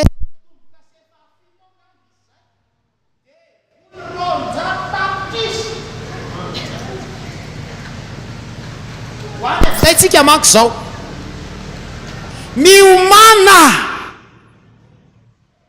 ny fiainanao tsy miovy fa ny fitezam-pananao efa manomboka makany amin'ny hoe hiandra ny fiverenanao a Jesosy. Fa io na Jesosy ary tsy mahalala hoe roviny io na mbola afaka 100 taona io na 200 taona fa sambatra zay miomana, satria raha tonga araveo izy nareo ny sambatra indrindra fa azoko antoka fa hiakatra raha mibebaka ka mandray an'izany teny zany. Aza atao verimaina zao fotoana zao. Le 7 taona tapany voalohany tomboka se 7 sy ny atsasaky ny tropetra, tapany faharoa ny atsasaky ny tropetra sy ny lovia volamena 7 vakinao ny teny rehefa aveo dia azonao io. Io le 7 taona, 3 taona sy tapany anankiroa na 12 volana fois 2 na 900 andro ampina 70 sy 200 sy 10 andro. Voalaza eo amin'ny Daniel toko 12 ao amin'ny Apocalyptic toko 20 hatramin'ny toko 12. 7 taona arabaky teny ny fahoriana rehefa lasa ny olombovonjy tapany voalohany. Mazava zay? Dia ozy mantsy anareo hoe nareo ny mamaky an'ilay Apocalyptic rehefa ny an-trano dia azonareo amin'izay ny fizotrany sy ny déroulementny rehetrarehetra. Eto ary tsika izao. Nareo ngamba mihevitra hoe zay lasa voalohany ihany ny voavonjy. Zay ve? Zay sady zay? Fa tsy zay.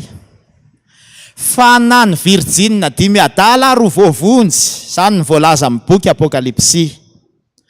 Première épouse, lohanetana ozy mivarotra fripy, reny mandeha voalohany.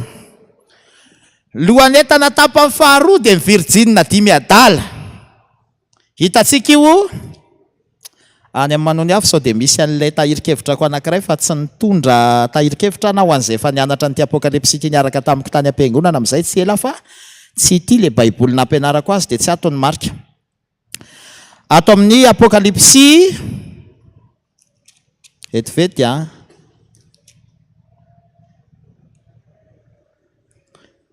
le marika misy an'ireto olombovonjy reto sandrasy dia diavoko ato.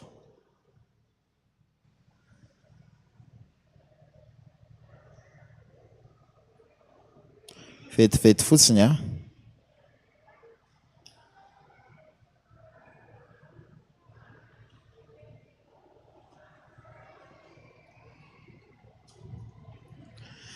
andao jerevantsika ny boky Apocalyptic toko 9.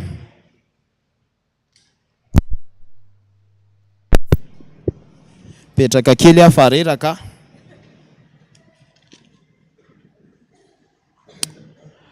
Ao. Apocalyptic toko 9. Jereo tsara ty sary ty eo amin'le tomboka se 7 tsika zao. Lasa ny olombovonjy hisokatra ny tomboka se voalohany amaky an'le boky Apocalyptic amin'izay tsika. Ao ve? Ay boka tsisy sary ato azafady. Ao, miaraka mamaky tsika raisitsika manomboka amin'ny 9 voalohany. Nareo mamaky azy mafy amin'ny anaran'i Jesosy.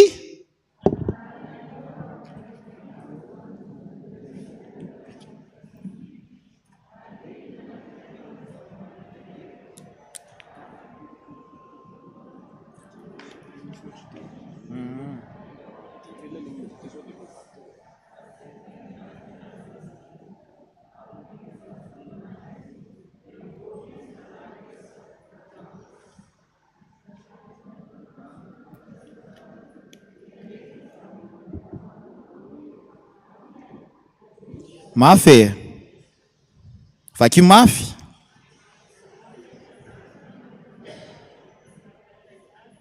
Andininy fahafiry zao. Adia nisy soavaly hafa mena koa nivoaka izay nitaingina azy dia navela naisitra ny fihavanana amin'ny tany mba hifamonony ny olona ary nomena sabatra lehibe izy. Tonga dia sady azavaiko ny tantara. Voaina ny tomboka se voalohany. Ao dia nahita ho soavaly fotsy, io le lazaina hoe antikristy, fa na mamitaka io na aresy sady mbola aresy. Miala tsiny fa ho resako eto ty tranga ray ty. Fa vao nomaly ny omaly ty no niseho tamiko.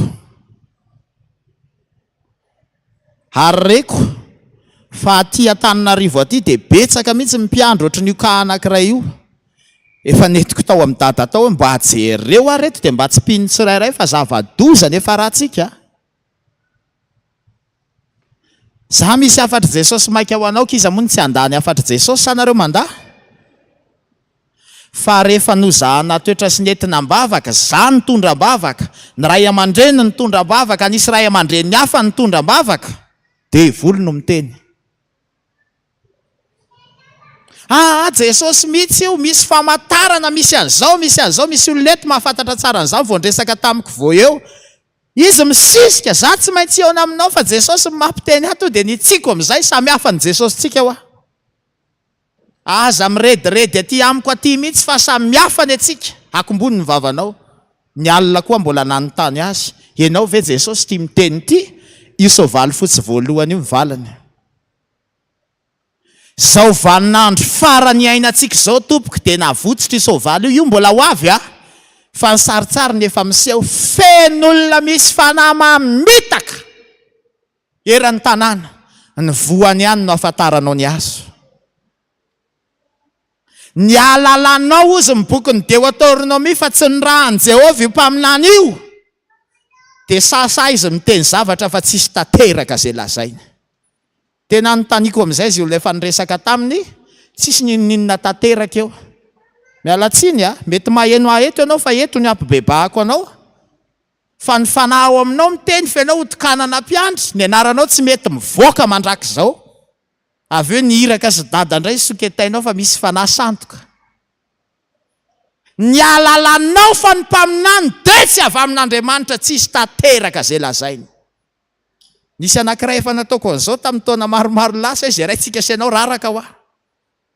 Zay raintsika sainao raraka fa ianao koa mila mahafantatra an'ilay fanahy izay ao anatinao hoe Jesosy ity zaho toetra ny fanahy, fa zany io soavaly fotsy voalohany io, mpamitaka fotsiny. Izy tena maka ny endrika Jesosy, izy tena miteny ho tahaka ny Jesosy, fa kio ny Korinthiana 2:1-4 fa Jesosy hafa. Renareo zay. Tsy ilay Jesosy tsika avy any Nazareta. Tsy ilay Jesosy ny fifoazana tobo lehibe 4 sy ny FPVM matrany andravoangy fivavahana treto, fa Jesosy hafa samy mitandrina. Zay. Fa misy zany io antikristy io. Io soavaly fotsy voalohany mivoaka io ary mamono sady ny loza maharesy io sisa ninona mbola haresy be dehibe ny voafitaka. Zay rehetrarehetra milaza azy fa mitenena ny Jesosy, manana ny Jesosy, mbola io ny mpaminantsika, ndeha makao menatsika. Za aloha tena mifona aminareo fa akoatrin'ireo ray aman-dreny lehibe reo aza mitondratondra hafatra aty amiko aty zany. Ny olana dia zao, raha sanatria devolony mampiteny an'ilay olona nefa ianao mankatohan'ilay izy ane tena hoe fampibebahana. Dia ozy ianao hibebaka azy fa zay ny afatra voaraiko nefa devolony nanome an'ilay baika iza zany ny obeisenao.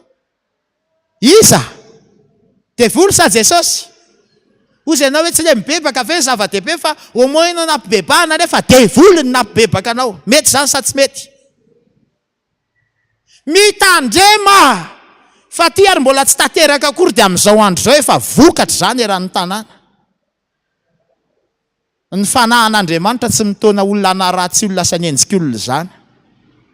Fa raha misy olona milaza manana faminaniana ka tsy milaza fa tsy fanenjehana sy fanaratsiana olona, tonga dia arabaina ary ilay soavaly fotsy voalohany araka ny Apocalyptic 9 hoe to dia raisy tanana fa tonga dia proof zany fa izy.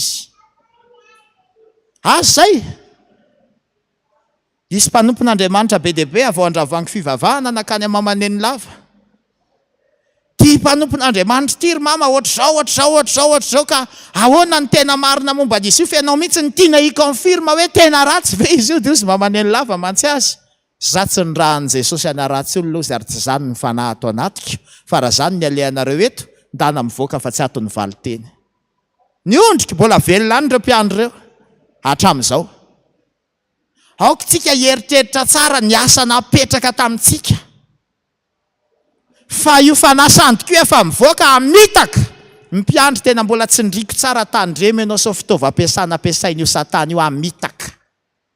Zanako mitady mofo aminao mena rana no menao azy. manatona anao ny olona mitady ny fanahin'Andriamanitra, mitady an' Jesosy ho sitrana amin'ny alalan'ny fametrahan-tanana, fanasandoka sy fanahy mamitaka sy faminaniana mamitaka nomenao ny olona. Miandry anao ny elo mirehetra afo fa za dia miteny anao tsara. Tena miakapofona mihitsy amin'ny teny an'izany, fanarary ny haiko omaly teneniko anao zany. Za natoetra ny fanahy fa tsy vao misy zavatra miseho dia hoe io Jesosy. Zay izao nefa nahitan'izany tamin'ny 2019, vehivavy mivarotra eny amoron-dalana, tonga dia miteny tsy fantatra, mahay miteny anglisy, mahay miteny pirenena be fotsiny tsotra izao. Da naky ianao mahita an'izany hoe hoay izany herin'Andriamanitra. Tena misipika miteny anglisy, miakatra amin'ny masony rehefa miteny izy hoe latsaka hono ny fanahy, tonga dia teny anglisy ray tampitanety. Nanaovanay alim-bavaka tonga dia netiko tanana tao amin'ny dada, omty ho za nefa nilozako efa nanomboka nino fa le fanahin'Andriamanitra anatona koa tsy manaiky. Aloha ty za natoetra fa ankatoa devoly ho any amin'ny elo nefa rano. Netiko tanana tao amin'ny dada, tsy mandray olo-kafa mihitsy andro any fa te ahita an'izany aho izy dada. Voniditra dada mbola tsy napetraka akory, ivavakitsika ho izy eo aloha eo. Izy no mivavaka dia nanao démonstration nampidininy dada ohatr'izao ny solomasony. Vavaka izy dia nalainy ny teny, lohan'ny démoni. Fa nitabataba zany olona zany na ianao izy matsy anazy matsy any dada, samy mialana reo. Tsy anananareo le izy fa nareo tsy mahele miteny tsy fantatra fa anareo nofo sy teny ihany dia zany lazainareo fa devoly. Ho hitanareo tsara miody anao, za moa tena nozony. Ho faty ianao dia tsikidikidy dia mba tsy azo zeraintsika raraka ho ny ataoko azany romotra mihitsy ho hitako ao. Na lemy tao am-pandrinana izy 3 volana tao rinan'iny, sorako ny tompo tsy maty. Any mbola tsy haiko tsony izay nefa rany any fa dia farak'izay mampalahelo. Adala. Ny olan'ny kristianina tompoko mora mino loatra. Fa zay lazain'ny mpaminany reny nefa voazaha toetra avy amin'ny fahoriana be hatramin'izay. Ny eto Taninanandrano eto ny sambatra indrindra. Fa zany teneniko anao zay any anaty akatany. Tena mitondra propos andresena lahatra anao mihitsy zao. Mandinika ianao ohatra mitady marina izy zany fa kely tsy nahalavo ao maly zay. Kely. Fa ny bebaka andrakalina tontolo. Vita amin'ny fibebahana amin'ny 4 maraina vao nahazo an' Jesosy tany anaty nofy. Tehirizina ho anao izy ny satraboninahitra fiainana satria niady tsara ianao. Niady tamin'io fanahy io. Tena te ampitandrina antsika isovaly fotsy mivoaka voalohany io tsy isangy aminao Ny mpiandro mbola milalao fahotana rehetra reo. Rehefa tsy Jesosy ianao anatinao dia devoly. Ianao tsy demoniaka mirifatra na tsy hoe toksikomanina be ho hita maso eny. Fa sanatria ianao misy fanahy sandoka mandehandeha eny. Zay isovaly fotsy voalohany. Azo zay. Manana fiainam-bavaka dia mibeba aza milalao fahotana. Raha vao lasa ny olom-bavonjy dia io no mivoaka voalohany. Tsindrim-paingotra kely. Tsy hitantsony ny soratra rehetra ao anaty Baiboly io raha vao lasa ny olom-bavonjy. Taratasy fotsy sisa. Souvenir sisa ho an'izay manana hoe inona ny jaune 3:16 zany, inona ny jaune 1:1 zany, inona ny Genesis toko voalohany zany. Fa tsisy tsony io filasa nanaraka antsika satria tapitra ny androm-pahasoavana. Ivoaka amin'izay fanahy mamitaka io, amorona Baiboly ho azy izy. Ianareo rehetra izay tiananjanaka mandoava 2 milliards dia soratany eo dia andonjy very amin'izany. Andovolo. Anao izay tiany mihitsy io dragony io ny tena ho tompony fahefana mandritry ny 7 taona. Ny saritsary ny zavatra isy fa manomboka hitakitatsika izao. Samy mailo. Samy mailo. Mbola averiko ihany fa tena zay ny andriny Jesosy ato anatiko ato aminareo miaino eto. Sy any amin'ny tambajotra. Sao toetra ny fanahy. Ahoana? Aza mora mino zany. Aza mora metsapy aty sy aroa zany. Ny lala masakatry ny ela ihany andanana. Zay no izy. Andininy 7. voaina ny tombo-kase faharoa, soavaly mena no nivoaka. Ny nitaingina azy dia avela naisitra ny fihavanana amin'ny tany mba hifamonony olona. Tsy efa zany ve no miseho amin'izao? Fa saingy tsy mbola le tena izy io fa mbola saritsariny. Voaka mimpamitaka voaloha, mivoaka mimpamitaka faharoa, anao izay tsy havana mpihavana tsony, tsy havana mpiray tapony, mpivady sy fahataony miady mifanaritaka. Ohatrany efa misy zany amin'izao andro izao. Sa tsisy? Fa mbola ho faratapony rehefa lasa voalohany ny olombovonjy. Andiny ny fahadimy. Rehefa novoan'ny tombo-kase fahatelo, hitako nisy soavaly mainty nitaingina azy dia nitondra amin'izany eny an-tanany. Ary nahare ao ka toa nisy feo teo afovoan'ny zava-manana efatra nanao hoe venty ny vary tritrika eran'ny fatambary kely, ary venty koa ny vary ordea ny telo ny fatambary, ary aza manimba ny diloilo na ny divay ianao. Ho farak'izay lafo ny vidim-bary, le riz et le blé et les céréales, ny diloilo sy ny divay mora be fa ny vary, zany hoe venty ny vidin'ny vary sy ny sisa io manahoana ny vidim-bary zao? Manahoana e? Fa ho an'izay olona tavela mbola hialafilavitra.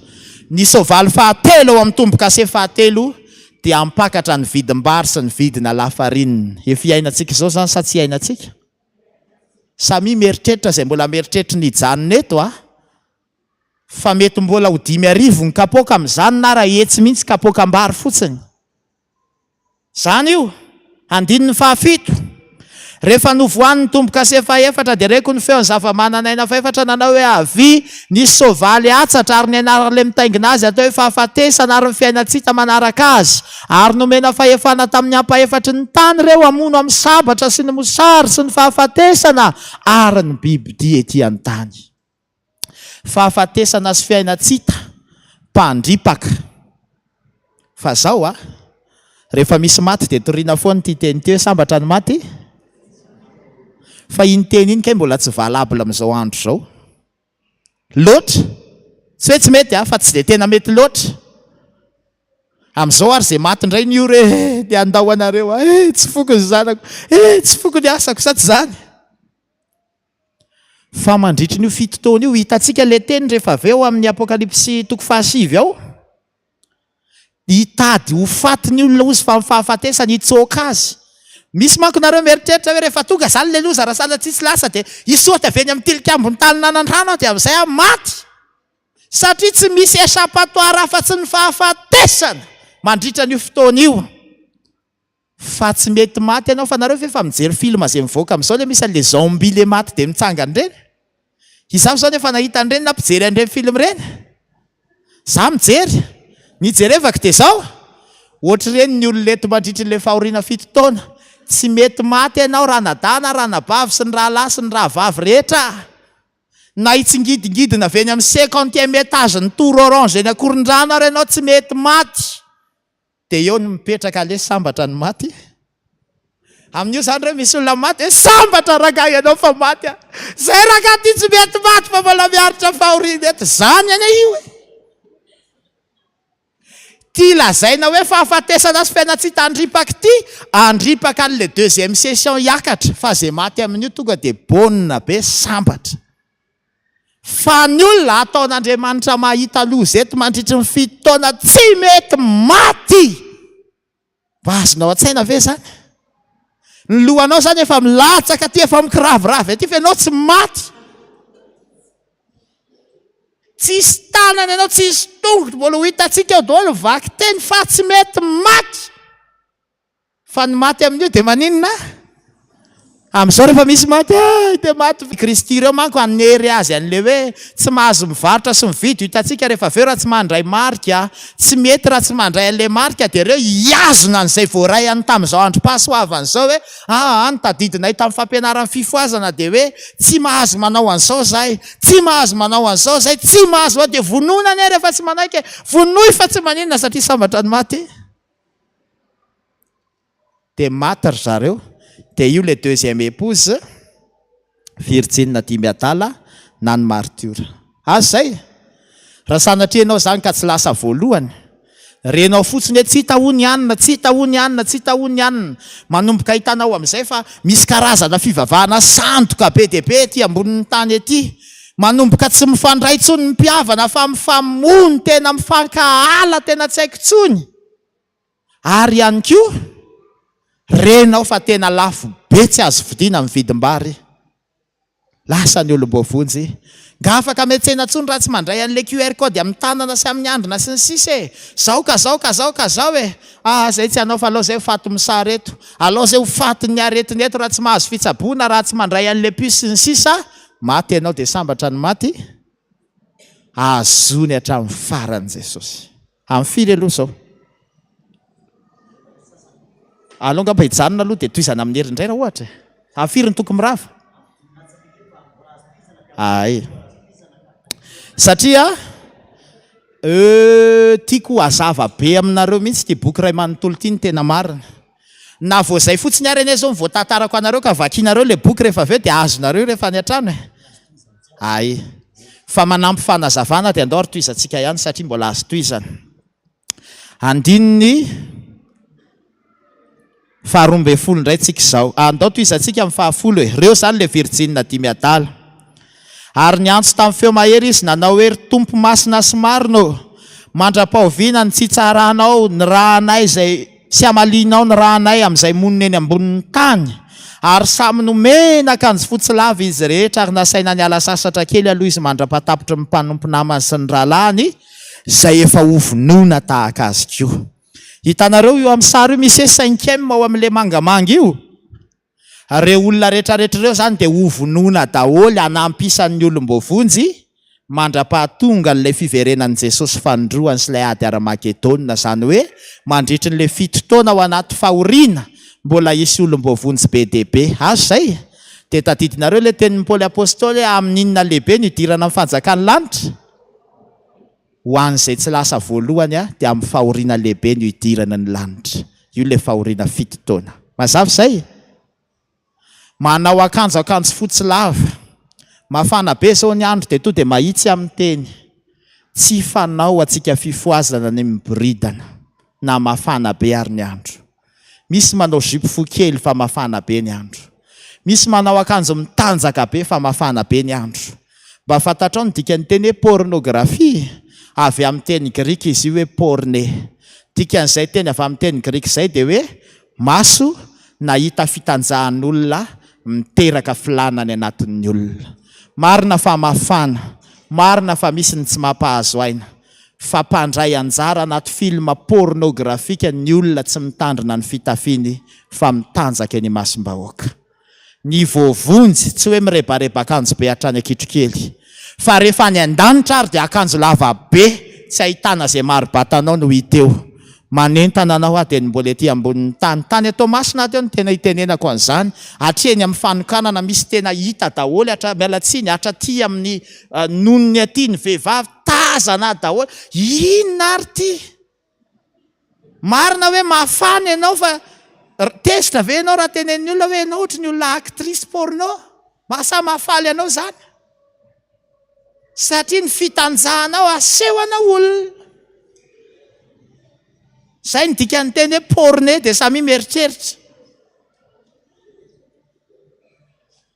Omena akanjo fotsy lava ny olom-bovonjy, le tafakatra faharoa. Andiny ny faharoambe folo.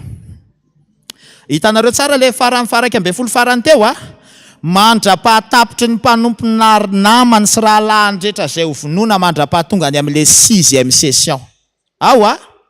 Sady manao fanatritsika ho an'Andriamanitra, mba azonao an-tsaina ve fa ho avoakan' Jesosy ny sifran'io fanatitra anao io rehefa eny amin'ny rahany lanitra eny dia ho averiny aminao amin'izay andro zay. Ho averin'i Jesosy io, nga tsy tadidinareo ny teniny hoe ho atao iny kozy rehefa miverina honerako. Diosonareo mbola misy ilana vola ve any an-danitra? Tena mbola misy saranga any an-danitra. Efa heninareo nga amin'izany hoe lanitra voalohatra any amin'ny lanitra fahafito zany, fa misy voninahitra sy maro-boninahitra any ary honerana amin'izany hatramin'ny volanao na io fotoana laninao io onerana, ny hery laninao. Ny azy zao teneko an' Jesosy hoe ny carburant ko azy onerana rehefa ny an-danitra fa zavatra fa nonerana azy satria hatramin'io lasantsy laninao io onerana io. Onerana. Ho an'ny zatra mpanao ary zato aloha dia fa aza mieritreritra ny mihoatra ny ray tapitrisa eny amin'ny rahoan'ny lanitra eny. Eo dia mijanona ny chiffre. En plus eo masom-bahoaka eo ilay izy nidradraina fa tsy mba hoe ity chiffre anao rery. Dia samy manezaka manolotra vokatry ny fo fa tsy hoe mamaky tratra fa zay zakanao hitahinanao zany. Toy izantsika mivaky teny Apocalyptic ilay anarana misy matory amin'ny W aiza amin'ny baibolinao mamaky tompoko ajanoko ty raha vao tsy mamaky nareo. Tinga cours magistral loatra ny eny akatsika hoe anao examen semestriel tsika afaka fotoana fohy ka ianaro ny lesona. Ho an'ny fanahy ty dia tsy maintsy mamaky teny. Ndao ary andininy 12 miaraka. Rehefa novoan'ny tomboka sefaenina dia nisy horohorontany mafy ary tonga mainty tahaka ny lamba volonosy fisaonana ny masoandro ary tonga tahaka ny ravokoa ny volana. Ary nikitana tamin'ny lanitra dia niraraka tamin'ny tany toy ny aviavy manitsana ny voniny manta raha ozongozon'ny rivotra mahery izy.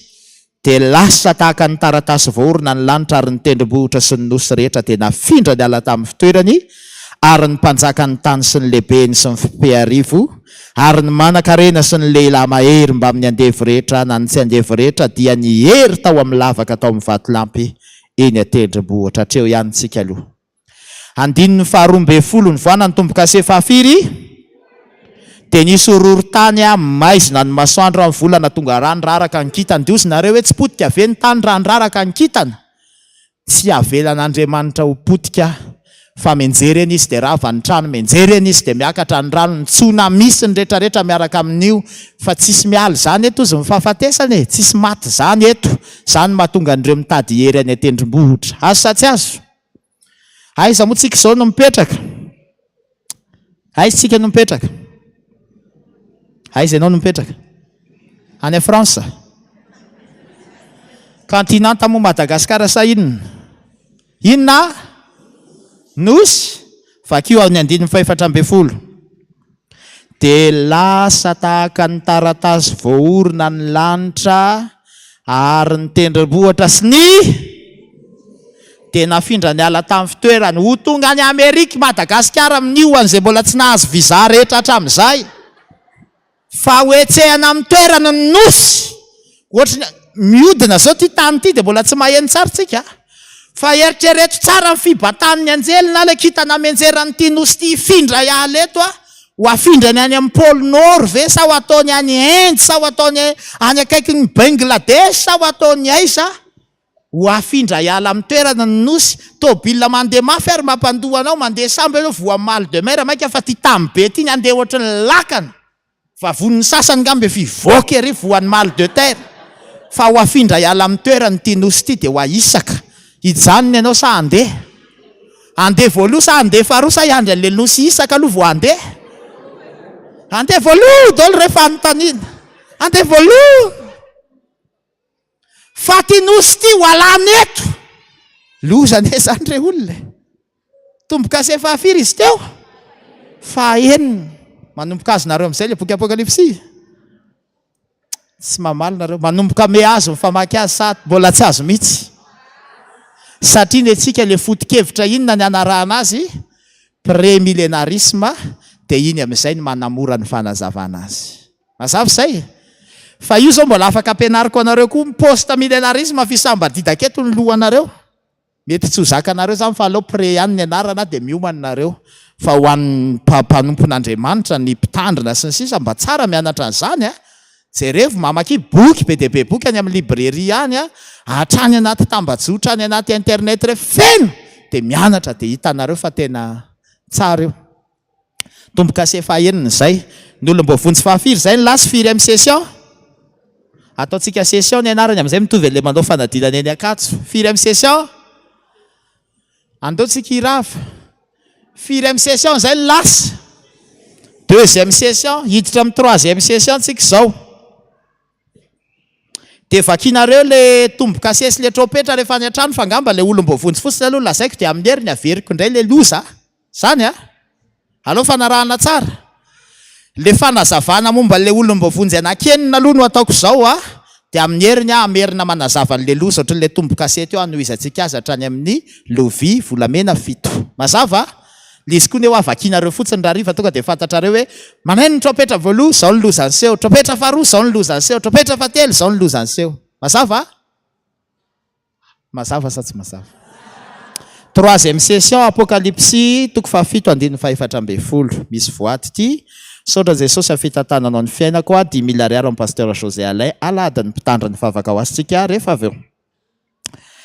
Apocalyptic 7:14 vakitsika rehetra amin'ny anaran'i Jesosy.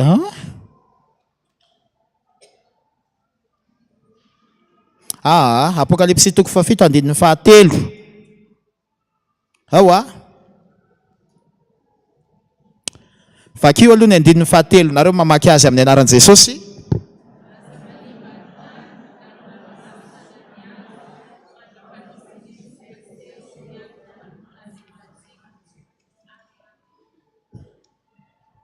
Toizo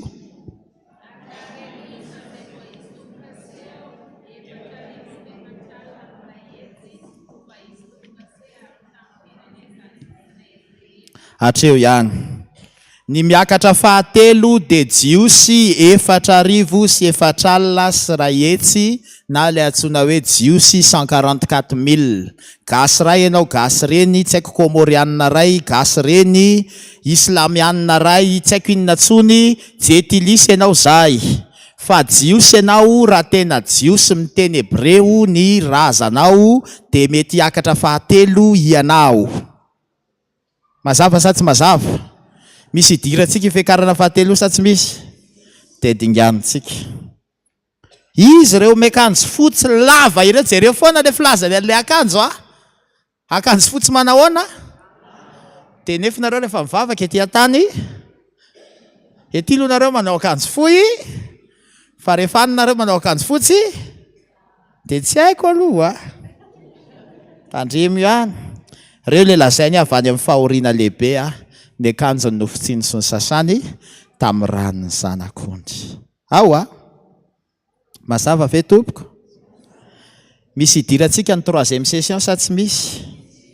Tsisy. 4e session zao.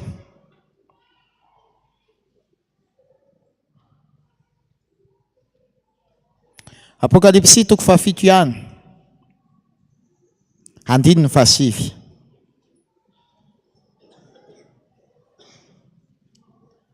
Douze mille isaky ny firenena de 12 000 fois 12 mamea le 144 000 ao isa masina io.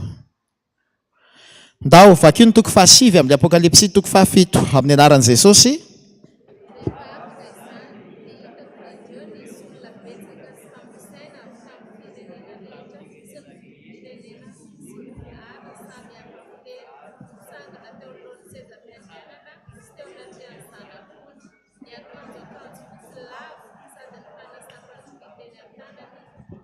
Hatreo ihany. Olona tsy tambo isaina mitazona sapandrofy manao akanjo fotsy fohy kely zany teo. De ny olona tsy tambo isaina mitazona sapandrofy eo zany ny tena ho be indrindra ny olona voavonjy amin'ny fotoana io. Ny tena mahafinaritra amin'Andriamanitra ao amin'io amin'ny asan'ny apôstôly toko 2 izy miteny an'izany izay miantso ny anaran'i Jehovah de maninona? Raha tena mibebaka ny olona. Misy an'izany manko vakitsika izy rehefa avy eo any amin'ny toko 7 ihany hoe ozy Jaona apôstôly hoe fa tahaka n'inona ozy ny loza fa tsy mety mibebaka ny olona. Zay rehetra manaiky mibebaka rehefa tonga io loza io de maty. Sambatra? Eo amin'io faha-efatra io eo no be indrindra ny olona ho voavonjy raha mibebaka ny olona ka mandray an' Jesosy mandritry ny fahorim-be 7 taona. Raha ny filazan'ny teolojianina zany de hoe eo amin'ny fanelanelan'ny 3 taona sy tapany io. 3 taona sy tapany voalohany any ivelan'ny Israely ny korotana Israely ety ambonin'ny tany mihitsy Israel lany a Palestina. Fa mitelo taona sy tapany farany hitodika any amin'izay ny loza. Mbola be amintsika zao mbola tsy nandeha roplanina mihitsy, mbola tsy nahazo visa akory, mbola tsy mivoaka ny sistan'ny Madagasikara. Fa ny olom-bovonjy amin'io rehefa miverina fandroany Jesosy, andeha hoetiny any amin'ny tendrombohitra Oliva ny fofombadany, tany ny nandaniny fotoana be indrindra ny vavahana, tany foana izy niaraka tamin'ny mpianany, ary any ny tanànany sy ny ray aman-dreniny. Rehefa mapakabady moa ny lehilahy dia any anelakelan-trano any dia tonga dia tokantrano zay ry dada sy mama dia any, zany ve? Hoetinay izy aloha? Hoetinay izy e? Dia ny fofombadany Jesosy mbola hoetiny any amin'ny tany nabe azy, ety ambonin'ny tany io fa tsy any an-danitra. Misy mitory manko le mpampianatra Apocalyptic hoe tsy manondro any Israely sy Jerusalem ety an-tany io, fa métaphore, fanambarana fotsiny, allégorie, fa tsy zay. Andaony ianareo meko tenin'Andriamanitra dia hitanareo izy ataovy akaiky any Apocalyptic Ndao jerevantsika amin'ny bokin'ny Zakaria.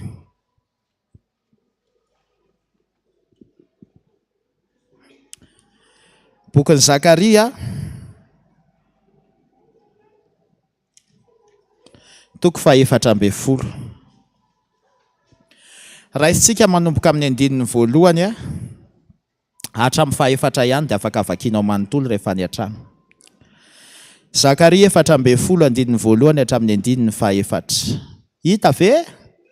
Ao alohan'ny Malaky, ao nareo mba mamaky azy fa rehefa mamaky nareo mba afaka misotro rano kely amin'ny anaran'i Jesosy vaky mafy be.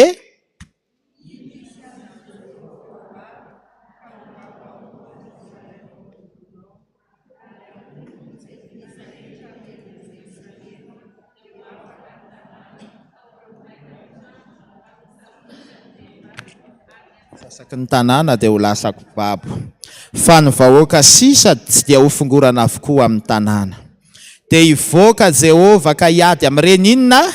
Jentilisa ireny, tahaka ny fameliny amin'ny andro fiadiana, ary amin'izany andro izany ny tongony hijoro ao amin'ny tendrombohitra Oliva, izay eo atsinanana tandrifin'ny Jerosalema. Ary ny tendrombohitra Oliva hitresaka eo afovoany, hiatsinanana sy hakandrefana ka hisy loasa lehibe, ary ny atsasaky ny tendrombohitra dia hifindra ianavaratra, ary ny atsasaky ny tendrombohitra hifindra ianatsimo. Asivy marika io fa io ilay antsoina hoe ady Armagedona. Gaga angamba ianao hoe izay fotsiny ve le izy? Izay fotsiny le izy. Azavaiko rehefa avy eo sy rehefa amin'ny heriny afaka manazava tsara tsika. Hitambatra ny firenena rehetra eto amin'izao tontolo izao. Tadidinareo le tamin'ny manga afangaro amin'ny vita eo. Miady le firenena tsy mety hitambatra, fa noho ny amin'ny fankahalany an'i Jerosalema sy Jesosy izay mpanjaka, dia hitady izay hitambarana izy hanangana tafika ngezabe anankiray. Nareo ve fa nahen'ny akony izany hoe mipoaka amin'ny bomba nucléaire dia hoe miala ao anaty karta hono ny firenena iray raha hipoahany. Efa heninareo izany?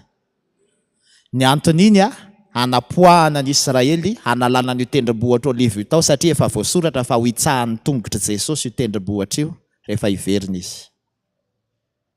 Ary amin'izao andro izao, za moa géologue, efa misy mitretra io tendrombohitra Oliva io araka io faminaniana io mihitsy amin'izao. Efa misy mitresaka, efa misy vaky. Rehefa miverina Jesosy tapitra ireo loza be dia be mandritra ny 7 taona ireo, dia hidina hiaraka aminy eo amin'ny tendrombohitra Oliva io tsika, dia le firenena rehetra hitambatra hitondra fitaovam-piadiana ngezabe faratapony. Zao izy hoe fa manomboka manao ny arma nucléaire io dia horenareo tsara, minoko fa tsy horenareo fa nareo inoko fa voavonjy. Fefa mitady ny fomba amelezana fanary zareo izay ho possible sa tsy possible? Tsy possible. Jesosy ny amely azy tahaka amin'ny famely olona ray izy menakafy miaraka amin'ny fitaovam-piadiany be, fa ho hitanareo rehefa hazavaiko fa hiepozy izy ireo dia hiraraka ohatry ny rano, izay le hoe ady Armagedona, la guerre dans la vallée de Megiddo. Hitantsika izany amin'ny Apocalyptic, ny nofo sy ny tany rehetrarehetra hijoro hiady amin'i Jesosy, izay ny atao hoe ady Armagedona. Mazava? Rehefa tapitra lasa ny olom-bovonjy izay voaraikitra io ady Armagedona io amin'io Jesosy le miverina ho hitan'ny nofo rehetrarehetra anitsaka an'ilay tendrombohitra Oliva. Ao amin'ny Apocalyptic 21 izy milaza hoe il y aura une chorale de 144 000 voix. isy chorale be anankiray am'le olom-bovonjy 144 000 anisan'ny mpihiry dia za fa nyteny tamin'ny tompo fa ny tenoro anankiray am'ireo efa za dia mitady ianao zany sisa 100 firy zany sisa analana anankiray za mivavaka efa ataoko isan'andro efa analana ray sisa anisany ao efa za ny tenoro ray za zao efa manomboka mianatra solfa foana isaka sabotsy rehefa mianatra ny atokopi tena marina zany ao foana anytany io reo gaga mihitsy ny olona pastera tsy mandray olona rehefa sabotsy ariva fa mianatra solfanaka izy dia iny koa fa miverina za ma tsy tiany io mihitsy taloha tamin'iza koralina dia zao amiverina efa tena ataoko hitan'ny tompo mihitsy hoe vonina hirany amin'ny tendrombohatra oliva amin'izany satria atao investiturany e jesosy izy ery miady iny koralina ery mihira vakio zay apocalypse 21 zay ndao nitsy rehefa tsika kely alolo anao mpilendalendaiky tsara am'izay anao endrikio ianao ne ny olona ne tsy mety endry misy rehefa tsy mahalala ny zavatra miandry azy io mahafinaritra be mihitsy ty boky ty tena tsara io oka aloha fa toko 710 izy azafady toko 710 raha isina manomboka amin'ny andininy voalohany hatramin'ny fahatelo dao miaraka mamakitsika ny anaran'i Jesosy manao hoe ary hitako fa indro ny zanak'ondry mitsangana teo amin'ny tendrombohitra ziona averiko io ihany le tendrombohitra oliva ao ato izy no manondro fahitana fanondrona fotsiny ohatry ny karazana fanoarana fahary amin'ny bokin'ny Zakaria izy tena milava mihitsy hoe ny tongony anitsaka ny tendrombohitra oliva ny tongony fa tsy hoe ny tongony ara-panahy ao ndao toy izy vaky teny ary nisy efatra rimbo aby efatralina sy ray hetsy nomba azy io le 144 000 samy nanany ny anarany sy ny anarany ray ny voasoratra eo amin'ny andriny ary naharefeo avy tany an-danitra tahaka ny fikotroko firondrony rambe sy tahaka ny fikotrokotroky ny kotrokorana mafy ary ny feo zay reko dia tahaka ny an'ny mpitendry lokanga mitendry ny lokanga ny symphonie tsara be ary mihira totoy ny kira vaovao eo anoloan'ny seza fiandrianana sy eo anoloan'ny zava-mananaina efatra sy ny lolona izy ary tsy nisy nahy nianatra zany firany zany afa-tsy ny efatra arivo amby efatralina sy ray hetsy izay navotana ny ala tamin'ny tany io ny anahy idongiko amin'i Jesosy lazaiko aloha zany tsy zaka ny aiko raha za le mitazana ny hira tsy hay enarana zany satria le hira tsy ho hainao arahana hoe tsy hainao fotsiny izy dia mba hanarakaraka ianao hoe miverina fandroa le refrain dia fa hainao hoe falya miaraka mihinika satria mety hoe tsy hainao ohatra ininy fa miverina iny telo le refrain dia any amin'ny refrain fahatelo ianao mba efa mahay fa eto ianao tena tsy hahay mihitsy hatramin'ny farany fa mihira eotra zany dia anao manao fotsy asa aloha ianao za tsy miteny hoe midongiko hiditra ary amin'le kera 144 000 fa sao dia ianao ary tsy azo antoko tonga amin'le enina akory zay tsy mahazo moa tsy mimefa isy fiderana tsy misy ohatry zany eo amin'io tendrombohitra oliva io ihiry ireo chorale de 144 000 voary eo asa hoe anahoany zany ohatry ny afinaritra sa tsy afinaritra le vacances reny olona nody mandry amin'izao reny mandra-patonga an'io fotoana io efa mandeha manao vacances sany any bebe anareo manao maillot de bain de pièce kely miaraka amin'ny akanjo lava be eo ivelany misy ranomasina fitaratra any an-danitra any milomano mandehandeha misakafo tena miala sasatra miandry an'io fotoana fampakarana hitanareo le misy mariage dia mbola andrasana le mpanambady ome cocktail aloha asiviraira kely atao dia ohatr'izay mihitsy reny olona maty amin'izao re miandry an'le hidiranao amin'le sérémonie le fisakafoanana sambatra ihany koa nefa zay maty amin'izao satria efa miandry an'le fotoana any efa mahitan'i Jesosy any fa sambatra koa tsika ny any mba iriko teniko amin'i Jesosy za ho malahelo raha andao mivadiko sy ny zanako hoe ho avy ny fotoana hodiko raha ohatra ka efa tena akaiky ianao satria raha le fansan'andro teo ane efa tokony tapotra le na rivotaona diditra le arivotaona fa ny tena mba fifaliako azy ao raha mba zasy ny ankonako sy ny mpiazakazaka rehetrarehetra miara-miakatra dia mifampitazana eny iny ihany zany miara-misidina eny ambony eny paster José Alain natavy izy ty farany fa niakatra eny ambony eny fa mifampitazana eny daholo tsika rehetrarehetrarehetrarehetra dia mieny mba azonareo tsy zany hoe mpifankaty tsy niona nandritry ny 10 taona ohatra na 20 taona fa mifankaty foana dia tonga eny ivato le lehilahy na le vehivavy fa mihana rano maso ela zany malalako zany tsy hitako ianao lasa ohatr' zao sa rehefa mieritreritra zany dia zao dia efa mitomany sady ahitany Jesosy ho safosafony Jesosy ny ferinandratra anao rehetra tety tamin'ny fanompoana ny anjerazerany azo fijaliana sy ny fahoriana hifamihana amin'i Jesosy maniry an'izany ve ianao eny le hoe tehirizina ho anao ny satroboninahitra ny fiaina nomena valim-pity ianao rehefa eny tia ny satroka ory zanako niady tsara ianao tehirizina ho anao ny satroboninahitra mba maniry an'izany ve ianao zay miakatra voalohany aloha ny tena mahita voaloha fa miakatra amin'ny fahandroa dia misy koa ny anazy miakatra amin'ny fahatelo dia misy koa ny anazy miakatra amin'ny fahaefatra amin'ny fahadimy efa hijanona amin'izay pastera hijanona amin'izay okizay amin'ny heriny toizantsika indray ho an'izay mbola mazoto raha ny tena marina tsy afaka tena tsy afaka raha ny tena marina fa nohony amin'i Jesosy ny hoe tara koa vao tonga aty efa nisy fahoriana dia manao rattrapage manao deuxième session amin'ny heriny dia tonga dia sady manazava ny lelozitsika ny mamarana an'ireto olombavonjy reto no hanazava momba ny Israely ao anatin'izay hatolotsika ho an'Andriamanitra ny voninahitra amen.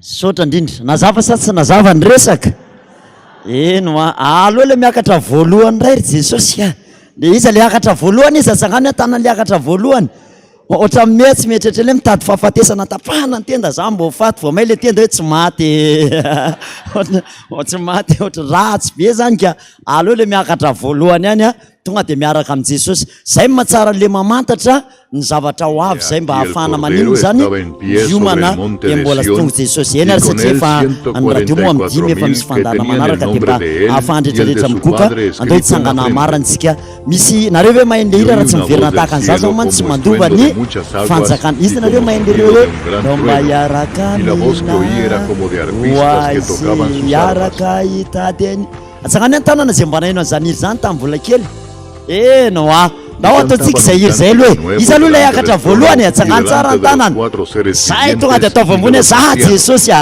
za Jesosy ndao mba hiaraka mina sy teka hoazy iza le lehilahy kosa tsy mamaly andrasy aloha e lehilahy koa tsy mamaly vehivavy rehetra mane ndao mba hiaraka mina dia lehilahy manao hoe hoazy ndao mba mianatra aloha isa roa telo ndao mba lehilahy rehetra hoazy andao zalahy ndao mba hiaraka hoazy hiaraka hitateany Jesosy fifatehaka amin'izay fitiavany famonjehany Jesosy any fitiavany famonje tehaka mafy eo an' Jesosy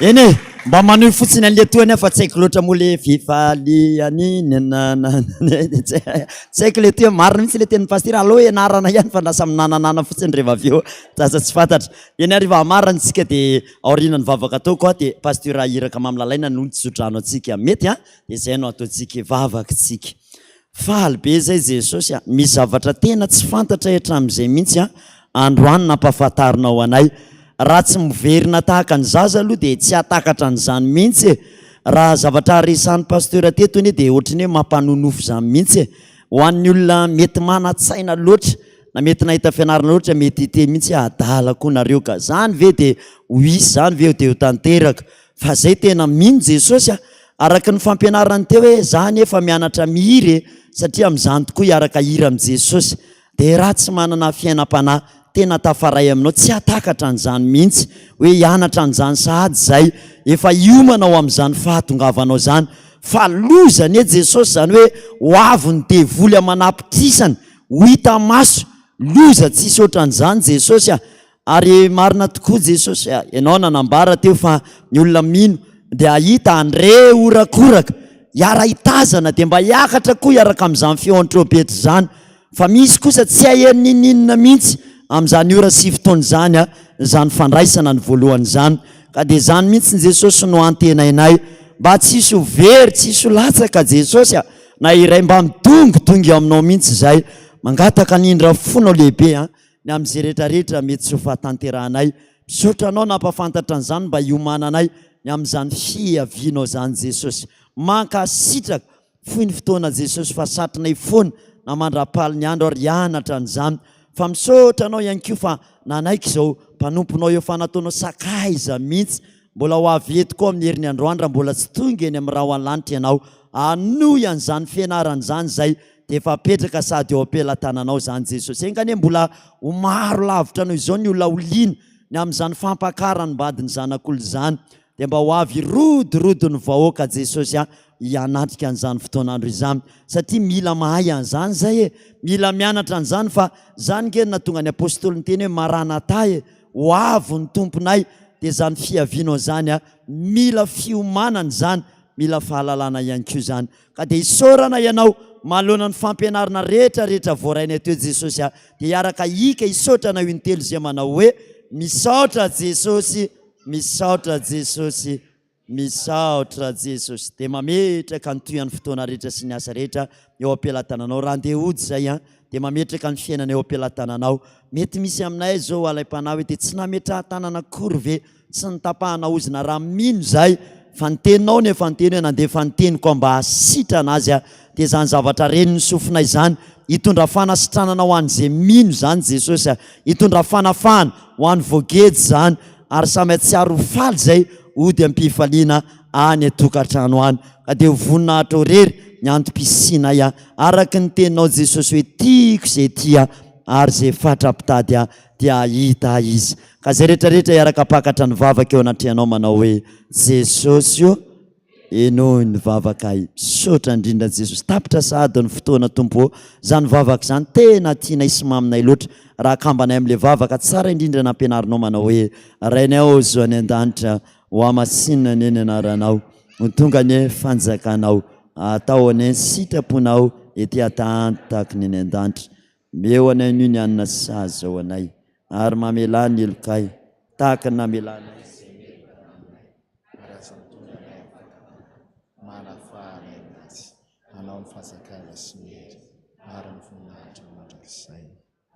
hitanao anay Jehovah ka hiaro anao, hampamirapiratra ny tavany aminao ny izy ka hiantra anao, hanandratra ny tavany aminao izy anomenao fiadanana. Sambatra zay rehetra ny omana-kanana asany akanjony, hanananjara amin'ny fampakaram-batiny zanak'ondry izy. Ho aminao ny fiadanana, ho aminao ny fahasoavana, ho aminao ny fahataterahan'ny teniny, fa ny irin'ny fonao dia omeny ianao. Saotra Jesosy. O mahereza, ry fany fiakarana dia teza o mahereza reo ereza re izy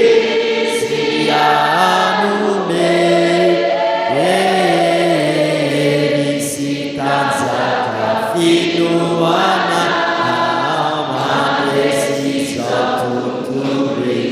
eo tanteraka tokoan'izany amin'ny anaran'ny Ray sy ny Zanaka ary ny Fanahy Masina amin'ny voninahitra ny eo an'Andriamanitra irery ihany. Aleloia! Masina, masina, masina Jehovah tompony maro enky amin'ny voninahitany rehetra. Misaotra tompoko tsy angatanana samy mandra-piona tahiny Jesosy daholo dia samy ho raisina amin'ny voalohany première session daholo. Misaotra tompoko tahin'Andriamanitra daholo.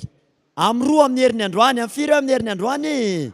Amin'ny roa amin'ny herin'ny androany. Misaotra tompoko tiany sy ny filazainy.